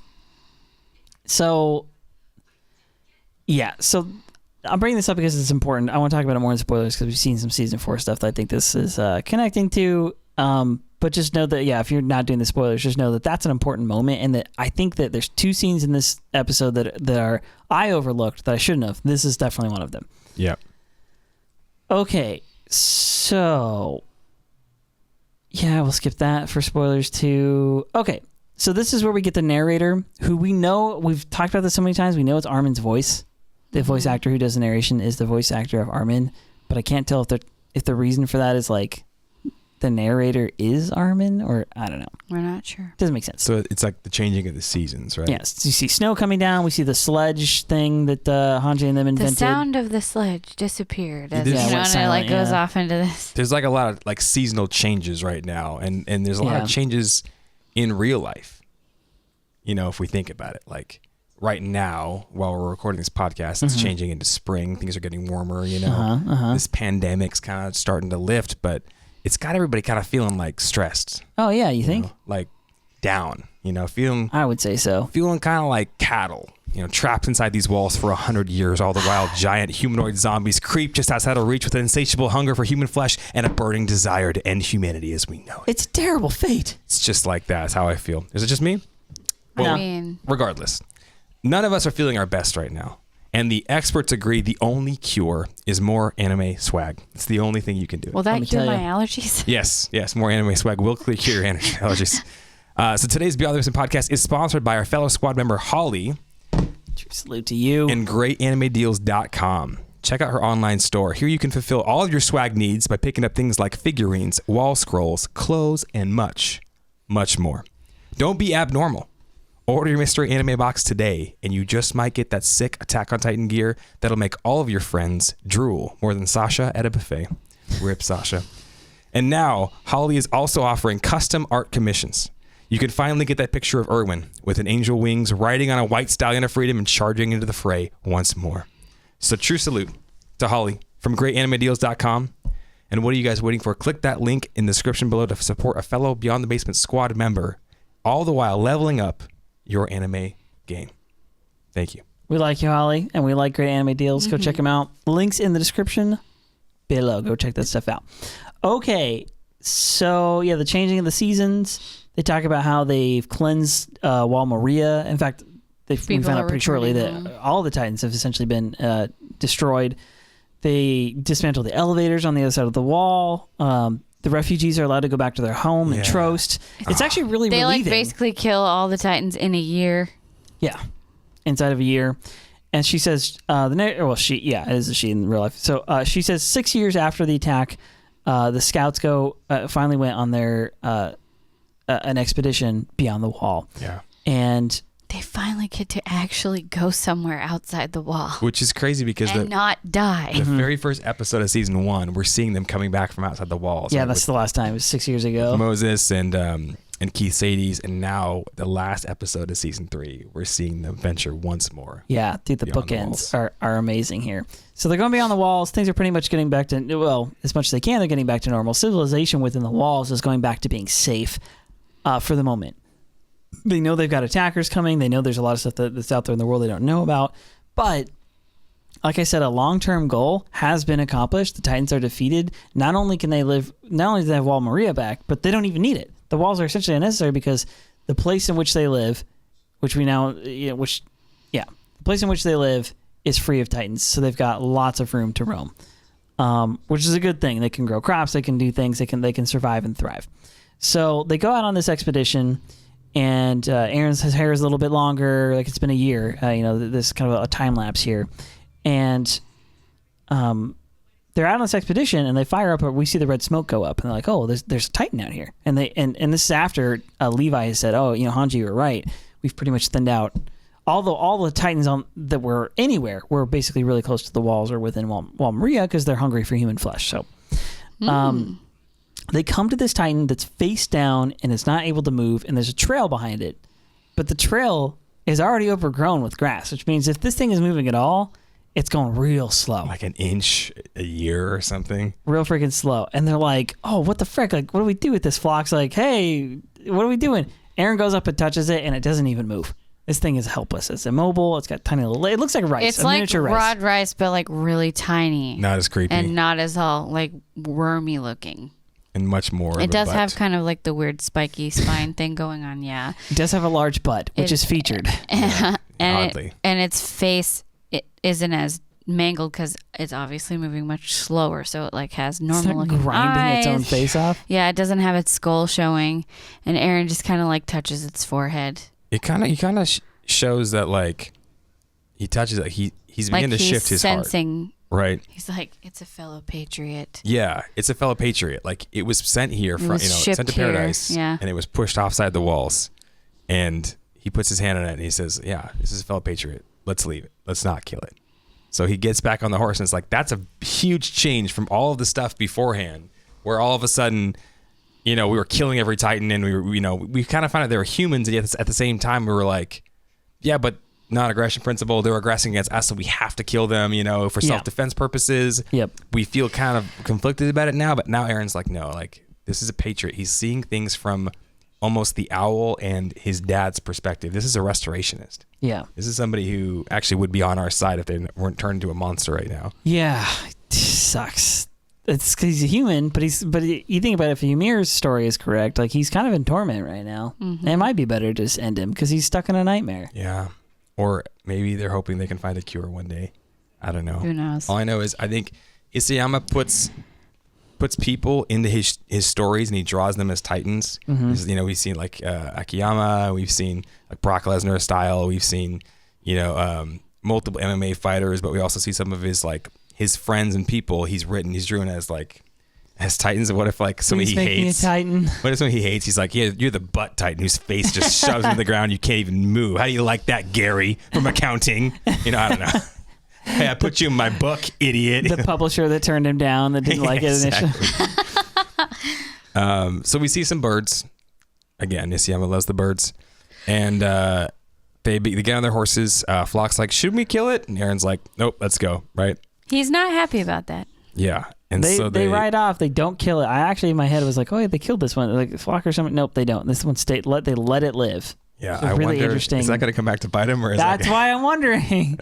So they go through the sand dunes and they see the giant wall where Eren recollects people being thrown off and injected. This is where they turn people into titans, he says. That if that's true, that means beyond this wall, we're going to see the sea. And as they come up, all of their jaws drop. It's like the most wholesome, pure content. You see Sasha, you see everybody just like, the sea. It stretches as far as they could see beyond the horizon. It stretches beyond where they could have imagined. They've only ever seen rivers and lakes before at that. I love when John like puts his hands in the water and then he's like, oh my God. Yeah. Oh, yeah, he throws it at Sasha. It's so salty. Like, oh, it's so freaking salty. So I was born in Illinois, in Chicago, and I had never seen the sea before myself. But when I was a kid, I thought we had gone to the beach because I remember there being sand and there being a bunch of water. And I was like, yeah, Mom, I have memories from the beach when we were a kid. How did that happen? Did we go on a plane? Did we go to the coast? And she's like, no, we lived in Illinois. Of course we didn't. We took you to the Great Lakes. But Lake Michigan is literally so big that there's sand and you can't see like across of it. So it's actually pretty massive. But I still got the feeling when we went to the first like West Coast, like coast, you know, it's pretty overwhelming to see as far as the eye can see coastline and as far as you can see into the ocean, completely overwhelming.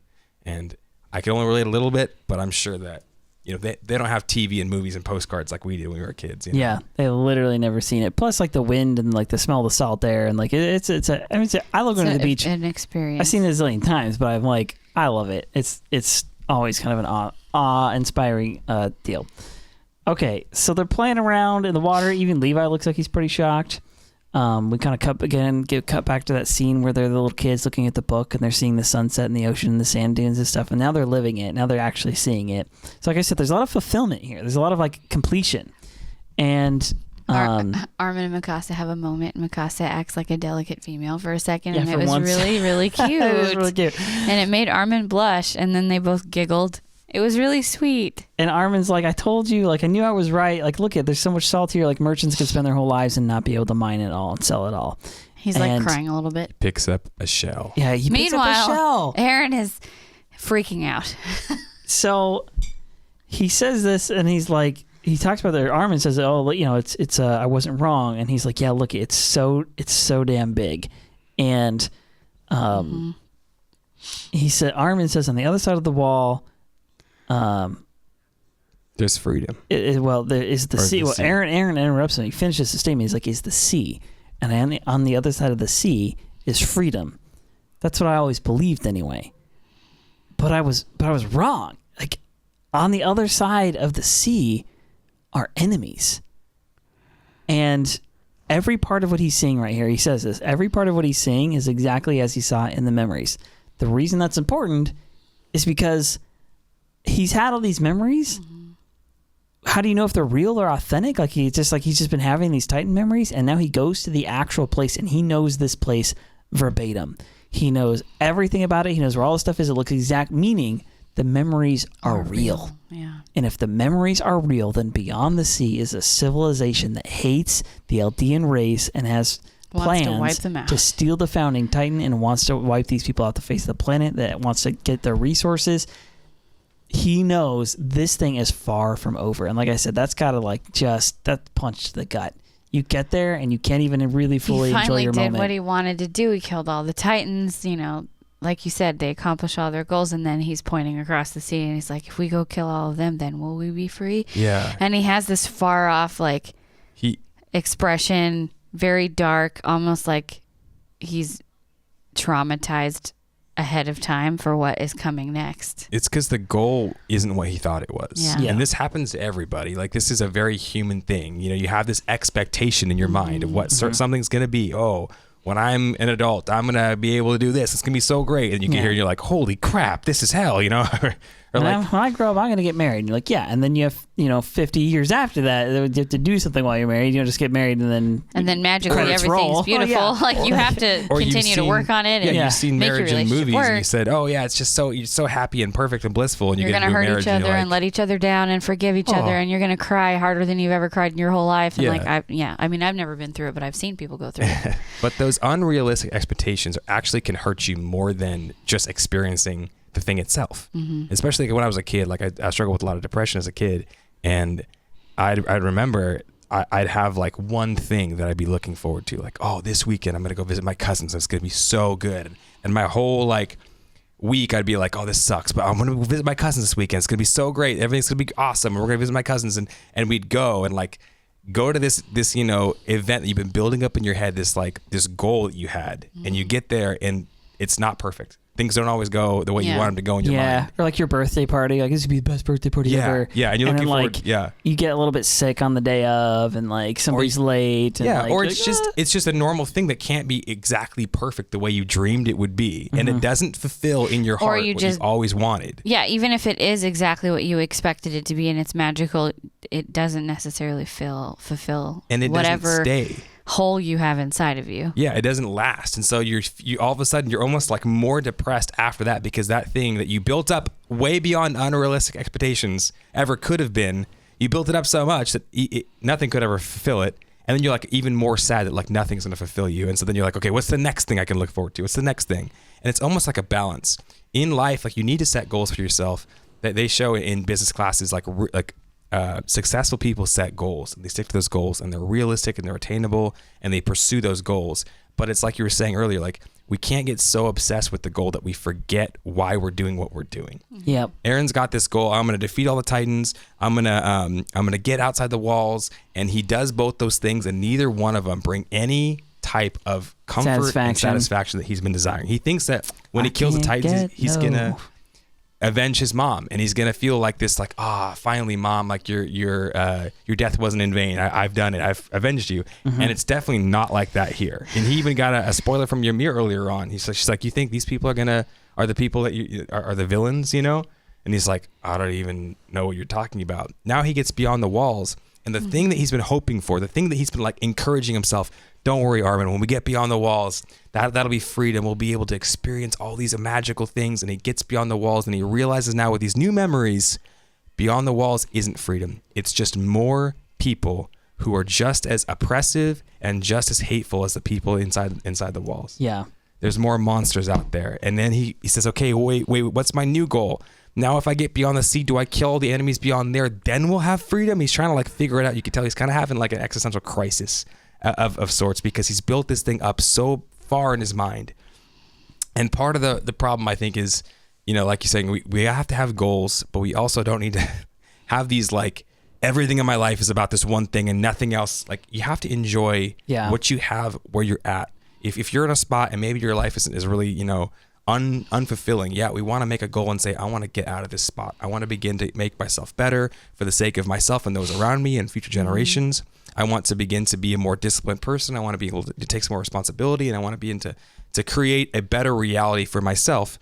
But at the same time, you can't make change happen overnight, and it doesn't always look the way you want it to look. Those goals don't always fulfill you. So you have to say, okay, along the way, what do I have in my life right now that I'm really thankful for? What can I appreciate right now? Gratitude. It's big. I've got Mikasa and Armin. I've got 2 friends who like love me. I've got Hanji and Levi, people I can look up to.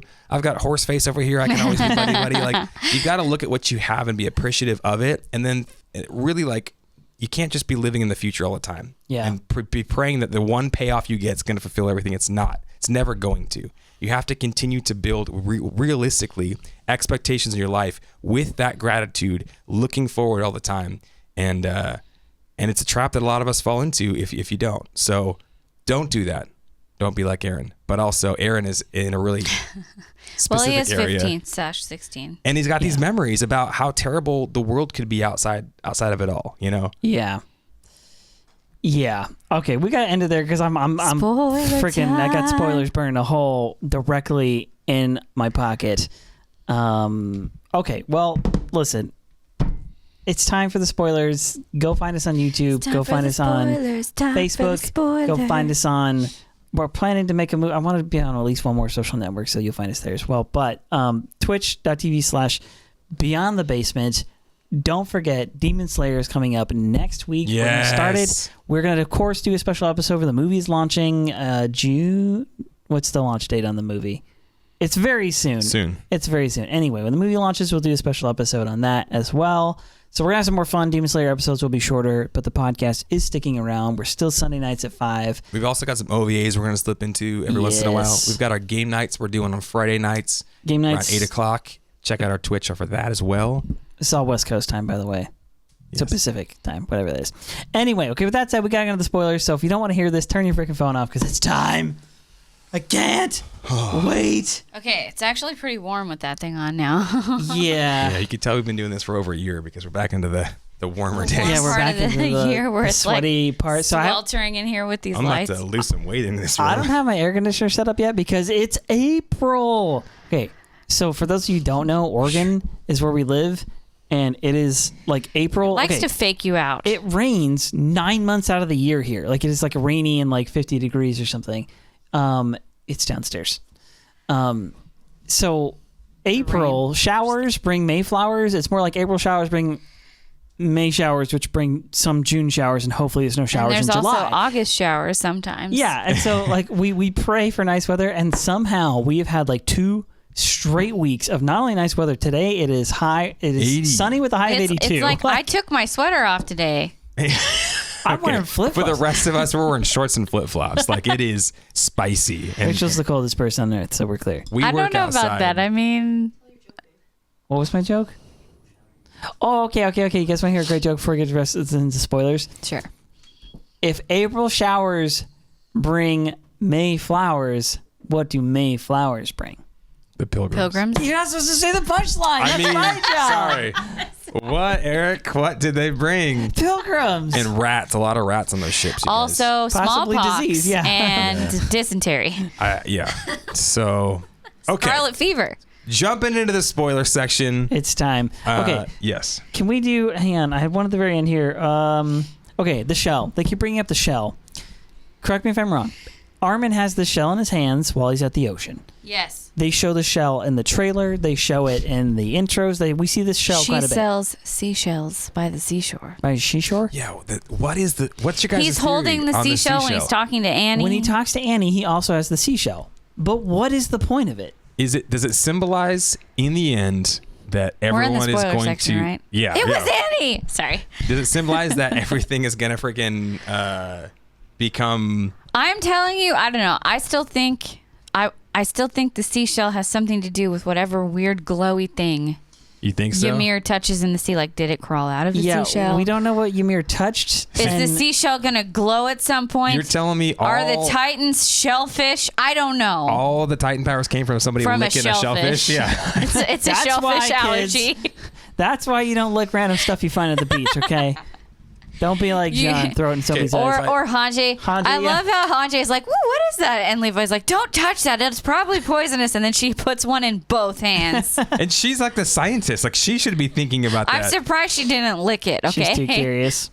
She's too freaking curious. Oh, the seashells the moment he lost Eren. Oh, don't say that. Whoa. Wait, what? Oh. Yeah, because this is the moment where Eren... Okay, so I do want to comment on this. So when Eren's looking out at the ocean... Because he starts glazes to over. change in his He eyes and clams he up? gets really... he hardens himself like a seashell. The glaze... So Eren But in he season does 4, get that glazed expression on his face like you... Yeah, That's what I'm saying. That's Eren where it season happens 4 for has the it first throughout the whole time. season, but I've this been is the saying first time we've seen him with that. This is the first time where he has that sort of... This is where he gets Yeah. the crazy eyes for the very first time. Yes. It was starting on the way there, though. Like, even when he's on the horse, when they're going towards the sea, when he touches the Titan's Mm-hmm. forehead, like, it was starting already as he gets He's closer all and stoic closer there. to the place where the owl died. And I think when they actually get to the beach, it's like that whatever was starting to change. It Yes. goes into high gear. I agree. And then he's like, if I kill everyone over there, then will I be free? And I was saying downstairs, like, is he actually going to do the rumbling and just flatten the world? Is that what he's going to Because do? he's going to try to find freedom by murdering everybody. I don't know, dude. Obviously, his character Ugh. gets way more complex. We're looking... I'm scared. We're looking for the clues here. I don't want to get too deep into the Eren thing because there's just so much conjecture on it still. Like, I don't know.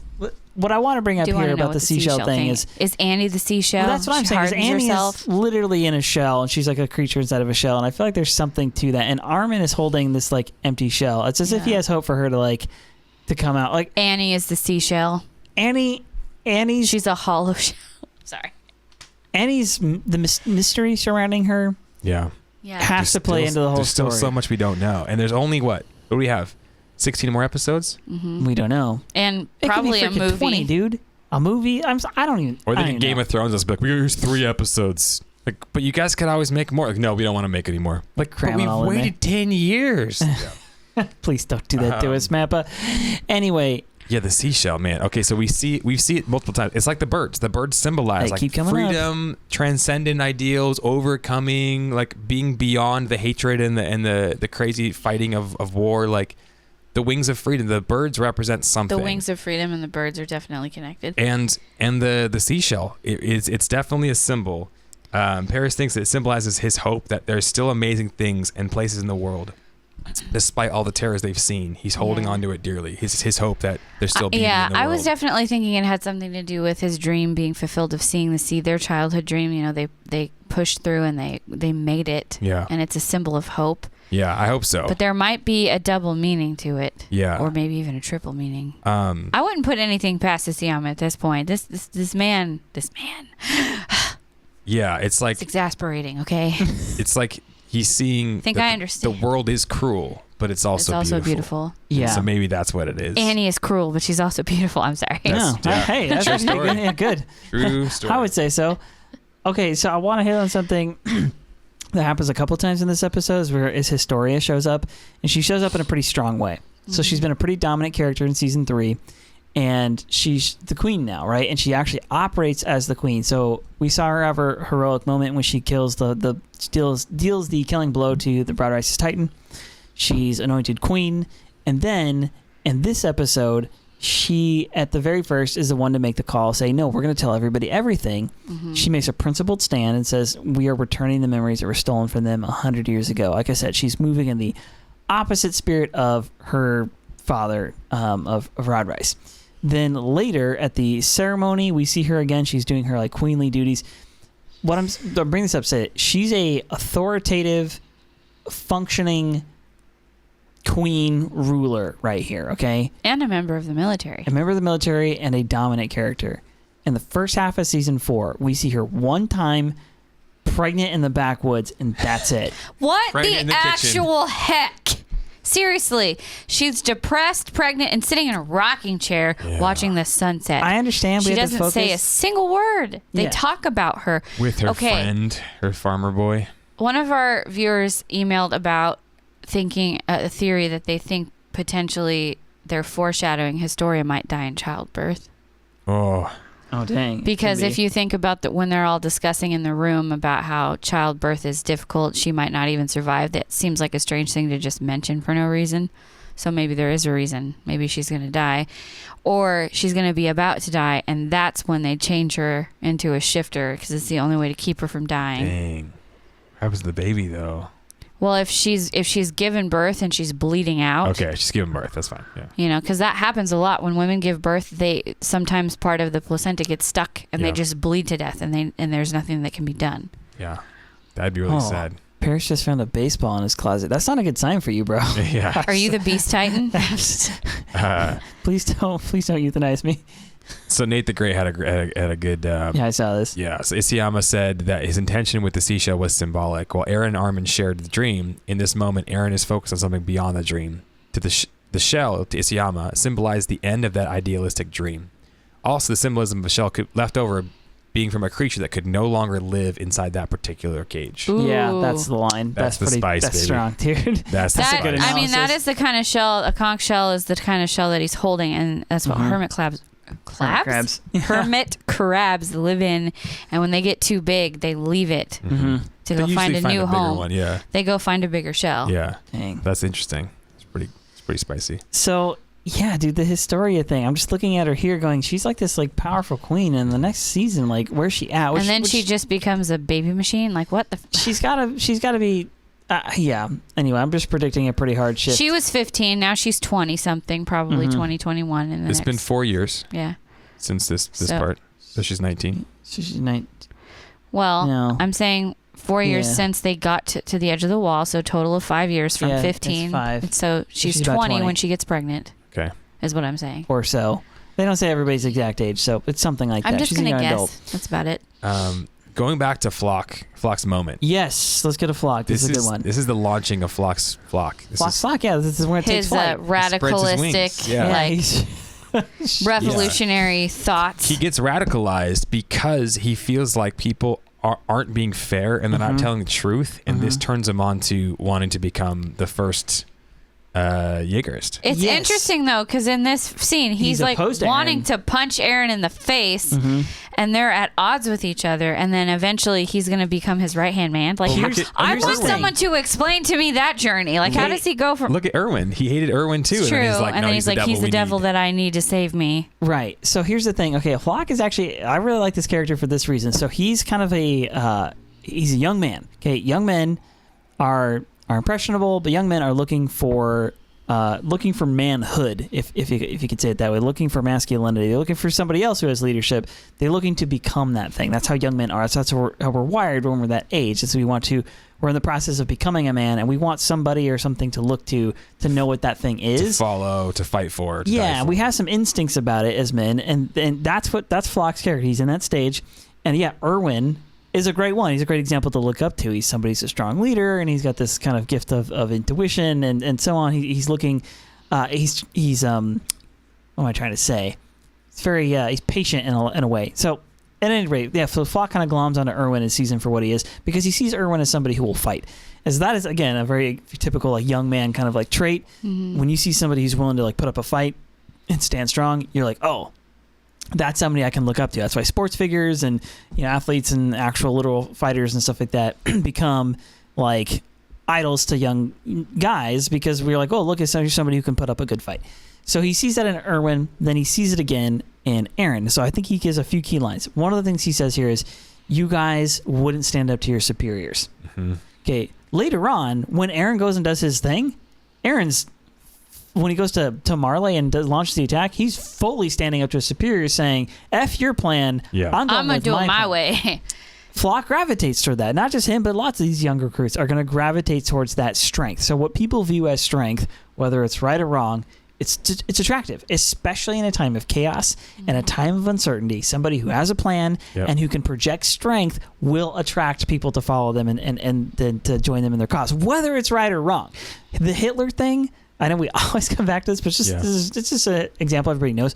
But like the dude was rising to power in the midst of depression, post World War I kind of unstable Germany, unstable Europe, unstable economy, all these things. There's kind of this chaos and uncertainty, and here comes him and his philosophy, which look strong and look powerful and are projecting this like strength to everybody, and so people gravitate towards it. Like I said, it doesn't matter whether it's right or wrong. It's just a natural like human thing that happens.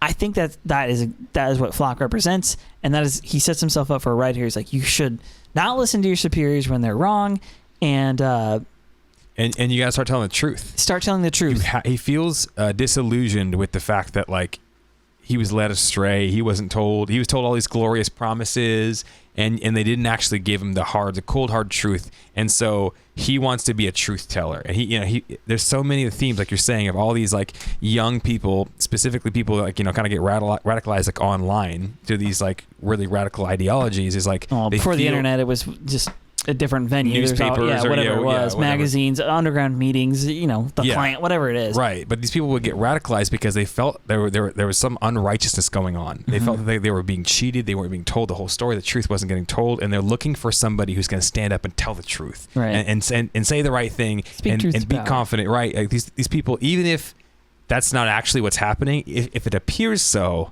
then they're going to garner a bunch of followers. Yeah. You don't have to. It requires discernment, and Floch is that exact like character where he's not looking at discernment, he's not looking at wisdom and patience. He's really just looking for a fight to win and for somebody to stand up and be that. So interesting character development. He totally goes a different direction than I actually thought. I thought he was going to be in opposition to Eren in the seasons coming forward, but I'm glad I called. I'm glad I was able to look at this character and be like, hey, I think we're going to see more of him. He's going to become more of a main character, and he did. Yeah. Much to my dismay. Unfortunately, yeah. And a lot of people give us guff because like we like or we don't like certain characters. That doesn't. I guess sometimes we get really opiniony, but that doesn't stop us being in awe of how well written these characters are. All these characters are well written. Like the fact that I get emotional about it is a good sign because the writing is well done. Yes, it causes a response in us. That doesn't mean that we don't really appreciate the journey that Floch goes on, or what's his name? Beast Titan boy. I was going to say, I want to say something about Zeke. I do not hate him. No. I haven't for a long time now. I hate his actions. I hate what he wants to do. The way that he shreds the scouts sucks. But as a character, I actually feel quite sorry for him. And he's almost like he's a bad guy, but maybe not.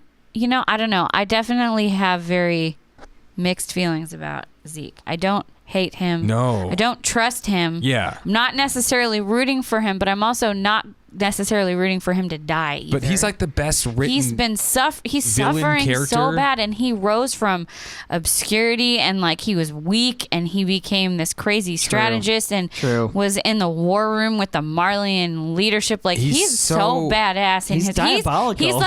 He's like the nerdy Levi. Like he's not physically crazy. He's mentally just an absolute force of nature. Yeah. And I do hate what his character does. I hate the decisions he comes to. And we kind of got some flack about Ymir too. It's like, oh, we hated her. It's like, well, we hated what she ended up becoming because of the things that were done. I hate how she uses her. I think she made wrong decisions. But I also really see her for what she is. She's really deep. Oh, for sure. Yes.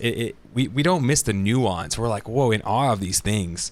It's the reaction videos. Every time I put out a reaction video, I intentionally give it like a really incendiary like title and stuff. He's trying to get spicy. People click and watch us just like go, kill him, oh my gosh, and then they never listen to the podcast, and then the YouTube comments are like lighting me up for cheering for, and I'm like, listen, just go to the podcast. I'm not a complete dummy, only partially.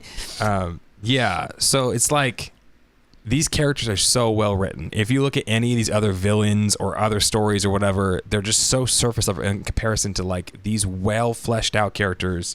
Zeke, Erwin, Armin, Mikasa, Levi, Hanji, Historia, Ymir. They're so detailed backstories of why, the motivation. It's so well done. Yeah. I feel like I can't truly hate any of them. Yeah. I just hate the things that they end up that. I also I root for Levi to have victory, and he freaking hates Zeke, so I'm like, get your way, come on, because you're my boy. Like, Team Levi's an easy team to be on. You're right. These characters represent real life in a lot of ways because they're complicated, right? We're all capable of doing good and bad things and believing good and bad things at the same time. Right? That's how it is. It's just... And all these characters have like really tragic backstories, so we feel like, people like, they had a bad childhood, and we're like, but that doesn't excuse the bad decisions you make, exactly. Right? But that just because we don't like what you do, or we even like end up not liking the character or hating the character, doesn't mean we don't appreciate the beauty or the complex, the nuance of the story. Right. Like the art is still beautiful, even if we don't like what that particular character does. Right. That's Totally. what gets us so, like you were saying, like so like fired up about it. is because the art is so well done. Yeah. It's how we all can see different things and come to different conclusions. It's the same way that all these characters can have terrible childhoods and yet come to different conclusions in the end. Yes. Aaron's That's terrible right. childhood That's makes him exactly want to right. fight for freedom. Ymir's terrible childhood kind of like makes her want to protect like other people. Well, she kind of like self-interested and then secretly really wants to help someone else. Yeah. She's like, she acts all tough and like she doesn't really care about anybody and she's all about herself, but she's also willing to lay her life down for other people. Yeah. Which is like so confusing. And so how can so many characters have terrible childhoods and yet all come to different conclusions? It's like the same way we can all watch the same piece of art and all appreciate it and come to different ideas. Just well done, and we appreciate that. Agreed. I'll also say, just even though I love Levi and I think he's the best, he can be brutally savage, and it makes me uncomfortable inside sometimes. I'm like, dude. Yeah, he's emotionally broken in some ways too. So You are everybody's actually, jaded you're in the so show. cold-hearted sometimes, Levi. Come on. Okay, so I want to hit this super quick. The journalist, when they're sitting down talking to Hanjay and Levi, and the older one breaks down. He says, "The people of this world see us as dangerous monsters. What happens if hell repeats itself until every last one of us is wiped out? We'll continue to experience that hell." So much foreshadowing. I just want to point that one out because I'm like, dude, Homeboy is like Nails it. is nailing it, and this is making me wonder because a big question of season 4 so far has been for me because where they ended it the first half was like, wait. You're trying to do this euthanization thing, and now they're no longer really hiding the ball. Now the plan's starting to get out in the open. I'm like, how is that going to fly with somebody like Floch? No pun intended, but I do like a good pun. How is that going to work with somebody like Floch? With these people who are like, no, we're fighting for our freedom. We're not fighting to voluntarily die. With that crowd, it's not going to sell. But I can see there being a group of defeatists, self-defeatists, like this journalist guy who are like, well, maybe we should just die. Maybe we should all just... And the king. I mean... And the king. I hate that attitude. He refuses to fight, and he's like, if you want to come kill us all, it's fine. Come kill us. If you can become strong enough to defeat us and take the power, come take it. It's chill. Yeah. I deserve to die. Like, life's not really worth living. I guess I'm kind of a bad person. Just so we're clear, no amount of suffering, no amount of wickedness, no amount of evil in the world justifies that attitude at any point for any reason. It's just not, it's not right. That's not what life is about. Anyway, but my point is that I think there's going to be a crowd that gloms onto the plan and is like, yeah, we'll go along with it. Well, I think there's also going to be a crowd that's like, no, no. Yelena's on board with it. Yeah, obviously there are going to be people that will jump on that bandwagon and ride it all the way. And with the armbands, we know they were already beginning to like isolate certain people and certain like followers and say like, okay, you're a true supporter, but do all the true supporters know about the idea to do the euthanization? I don't think they do yet. But Yelena was talking about it pretty freely, right? In front of Anya Capone, obviously, I don't know how many of them know, but at least some of the top... in front of prisoners, in front of a specific set of prisoners. She hasn't up to that point. Nobody did. Yeah. Iggy had a question earlier. I was trying to remember what it was. I think it was... asking about how many of the questions on season 1 have they answered up until this point? Like we know none of them. Well, we know what the Titans are. Kidding. We know who sent them. We know why they were sent. We know what's beyond the walls. Yes. We know what was inside the walls, like the king and kind of why he did what he did. Also rumbling Titans, why the Titans are inside the walls. All those things seem to be somewhat answered. Yeah. Things that aren't answered is the Annie thing happens in season 1. Like, we don't know what's going to happen to her. Yeah. Okay. So this is something that I wanted to bring up too, though. When Eren turns to Zeke, and Zeke says, hey, we better not touch right now. Let's just toss the baseball. I wanted to talk about that. Are you going to go along with our plan to like euthanize everybody? This is like this is what I wanted to do, and Cassavra kind of agreed with me. It seemed like, and he says, yeah, I saw our father squish all of those young royal people like bugs, basically. I've seen like the hatred. I'll help you with your plan. And it's just like over like that. Right? Yes, but that's not actually what happened. But we know. So this is the part I was talking about earlier. I wanted to hit and spend some time on. Okay, so Eren touches Historia and has a Titan memory. I knew that. I remember. I just didn't remember which Titan memory he had. The memory he has specifically is his father, Grisha, going to the palace, getting into the Reiss's little secret underground place. Number one, he's a hell of a spy because he knew where this place was and he was able to get in unscathed. It looks like he kind of just walked in and was like, "Hey guys." It seemed to me like it looked like he was being restrained, like he was being held back by some people. Possibly, but he made it in there. His arms were like this. Grisha? Yeah. Grisha was being held back, I think. Because all we've seen from the past when Reiss is retelling the story of Grisha, he shows him his Titan and he rips off the ceiling and they're all looking up at him, right? And he grabs down, he squishes and kills them all. Yeah. But then we never see this part. This part was him as a human, not as a Titan. We see his memory at some point, or I don't remember if it's Eren but we see him transform inside the thing. Yes, I think when Reiss is retelling this. No, is it Reiss? No, it's not. It's when it's either Eren has a Titan memory or it's when it's a flashback scene. We do see a flashback where we see him transform. I don't know if it's Historia seeing it from somebody's having a Titan memory. I don't know if it's Eren or her, but anyway. At any rate, what this flashback reveals here is, okay, I'm just going to read his dialogue. So we see the Reiss family. We see kind of this electricity. There's these wild cuts that are happening in the shots. Then we see the 5 kids and the 2 adults. Reiss is there. He says, "I'm an Eldian who came from outside the wall." So he's in human form. You're right. He's not the aggressor here. He did not show up saying, "I'm going to kill you guys." He came here saying, "I'm an Eldian who came from outside the walls." He identifies himself right away. There's nothing bad. He might not have been being restrained, but he was definitely on his knees. I think it just kind of shows his face. His face doesn't show his body at all. From his upper body posture, it seems to my mind like he's on his knees or he's leaning. He's very emotional anyway. He's definitely emotional. Yeah. And he says, "I'm a subject of a mirror, just like all of you." And then it cuts, right? He doesn't really get to finish much outside of that. And so, at that point, it focuses in on Freida, who has the founding Titan, right? We know she's got it. He says, "King of the Walls." Again, out of context, we just know he uses that phrase, "King of the Walls." And that's when her face... her countenance falls, so to speak. She kind of looks down and she starts to sweat and she starts to look unhappy with him. Then he says, "Please, you have to kill the Titans attacking the walls. Before my wife and my children," and then he doesn't say much else besides that. I want to stop right there. We've talked about this forever.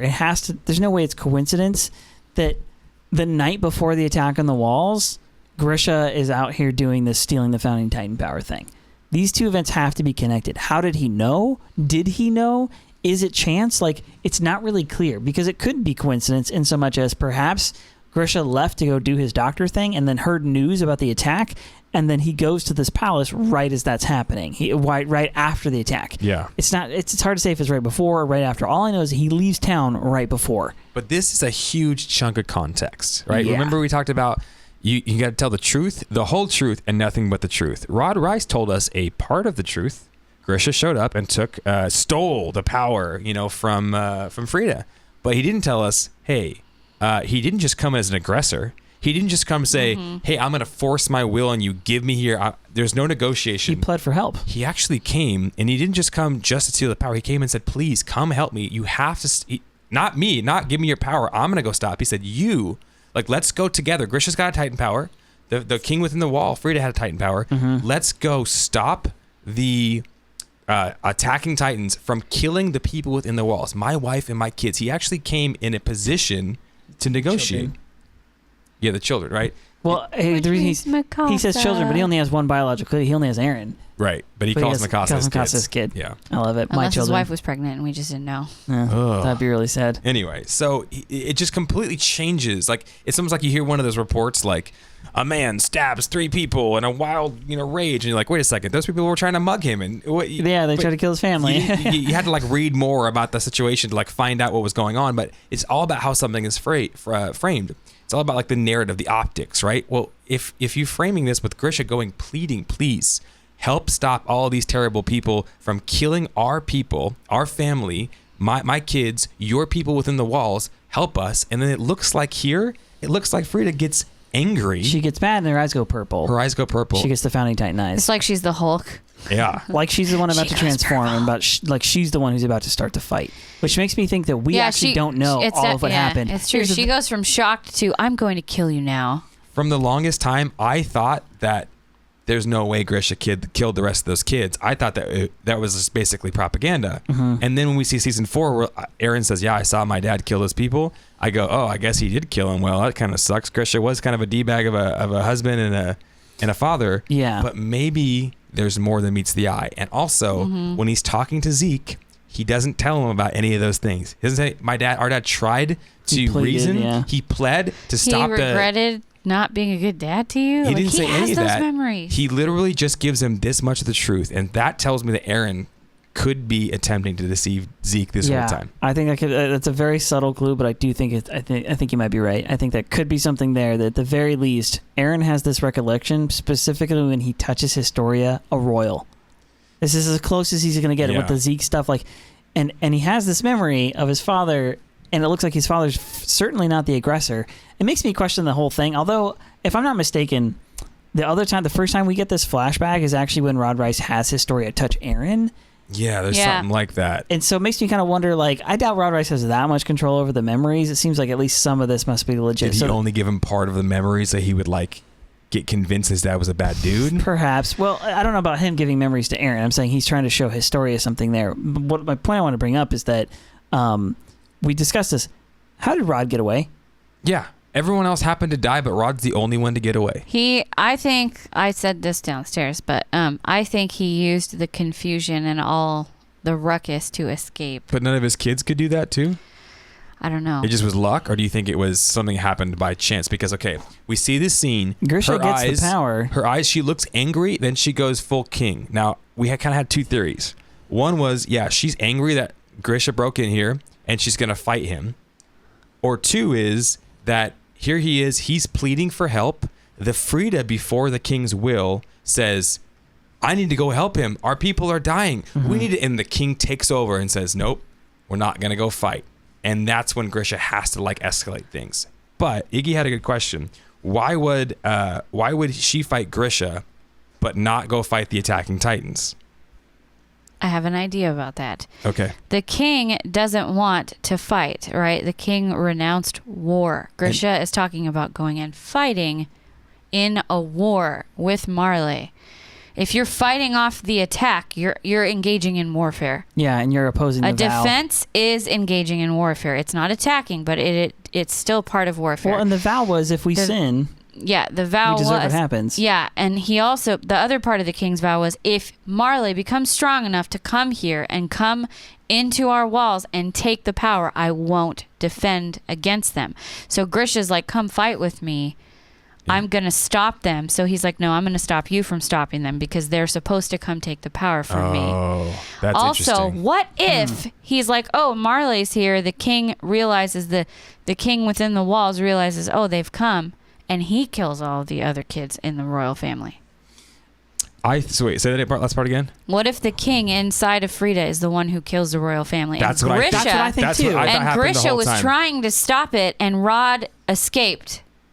Well, that's happening. So that's what I'm saying. So what if Rod? Okay, hang on. And maybe in his delirium, his desperation to get back the memories of his family, he makes up this whole story to try to get the power back. I need to go back and rewatch the episode where Historia has her flashback and see how much detail about the about Grisha's thing is in there, because they show, if I remember it right, they show some of the fight between Freida and Grisha in Titan form, and that's pretty much they don't go much beyond that. Doesn't Rod say she didn't have enough combat experience, and that's why Grisha overcame her? That's what he pretty says, much but what I don't trust anything what Rod says at all. I don't either. I think he was completely out of his mind, and maybe that's why he couldn't transform into a Titan, because he's mentally unstable.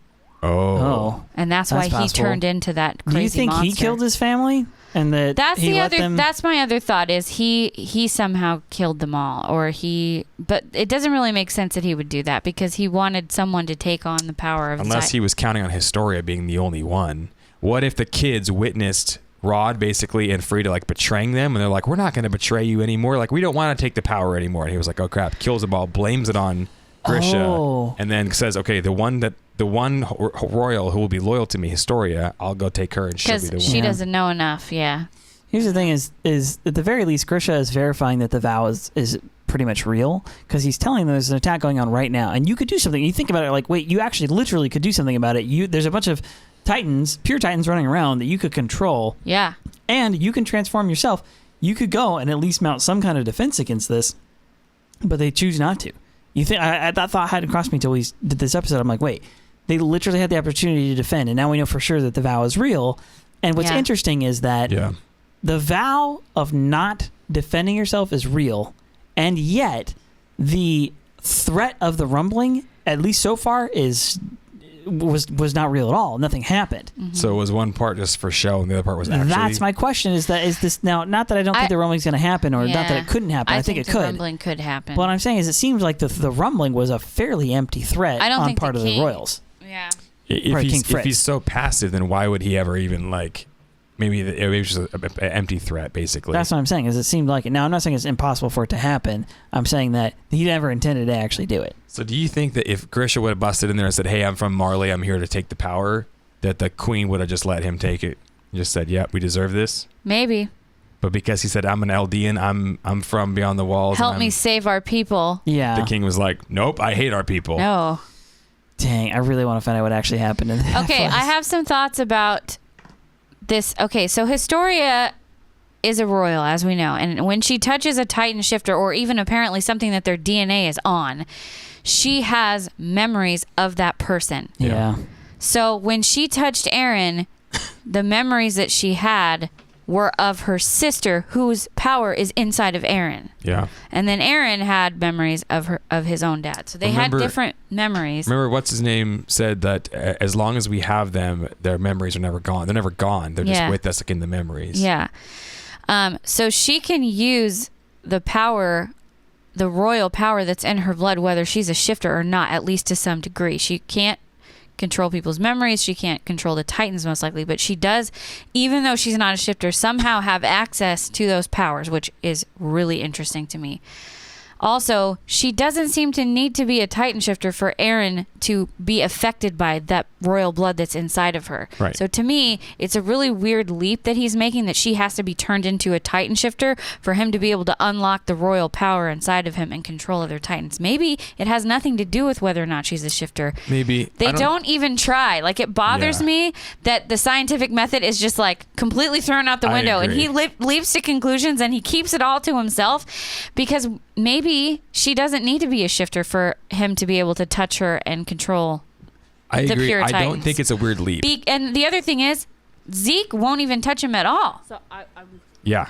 Why? Yeah. definitely keen that I want to do That's a this. good question. That's suspicious to me. But I don't think it's a weird leap, because the only time he's literally been able to do that is when he touched a royal Titan. Right. He has touched Historia before, and yes, he's gotten memories, but he hasn't been able to use that power. The point you're making about the scientific method, I 100% agree. But maybe he I'd be could touching unlock her, it. I'd be kissing her. Trying to unlock. I mean, maybe it doesn't have anything to do with her being a Titan or not being a Titan. I mean, yes, it's true that she was a royal Titan.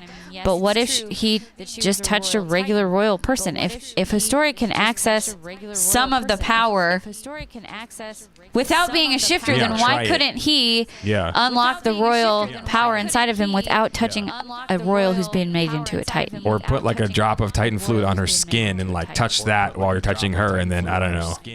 Are you watching? What are you watching? Yeah, I'm watching the part where Rod Reiss kind of recounts the whole story. So I actually kind of have it wrong. So Rod Reiss at this point is I don't think they're not touching Eren when he tells this part of the story. So this isn't a Titan memory. This is actually Rod's version of the story. So Right, it's propaganda. it's exactly. And So, Eren's listening to this whole. so the part where Historia touches Eren and actually receives the memories is the part where she remembers Freida, her sister. her sister. Yeah. Does he remember anything? What? Does Eren remember anything when she touches him? I didn't get that far. What I'm trying to say is that the story, that when we see the animation of Grisha attacking in that fight and stuff like that, It's just a supposed memory. Exactly. It's Rod Reiss just telling his version of the story. It's not a Titan memory, So it Which might can't be some of the trusted. truth. which makes me question it. Yeah. Can't be trusted. Which makes me question it. Yeah. All right. Anything else? I don't know. That's all I have. All right. Anything else? I don't know. I'm still scared that Eren is going to do the rumbling because he's so extreme. Like, Eren is such an extreme person, and that line he says where he points across the sea and he says, if we kill everyone over there, will we be free? That makes me think that's exactly what he's going to do. Yeah, but He already killed half of Liberio. To be fair, I think that question he's asking is more of like he's searching with his heart for the truth, not that that's the only answer. I think he's saying, is this the only way? And he's beginning to like question that. Yeah. But I do think that does put him on a pretty dark path because he does decide at some point in his last 4 years, this is what I have to do. Yeah. I'm the same as you, Reiner. I have to go try to save the world, even if it makes me a villain. All right. Well, Demon Slayer next week.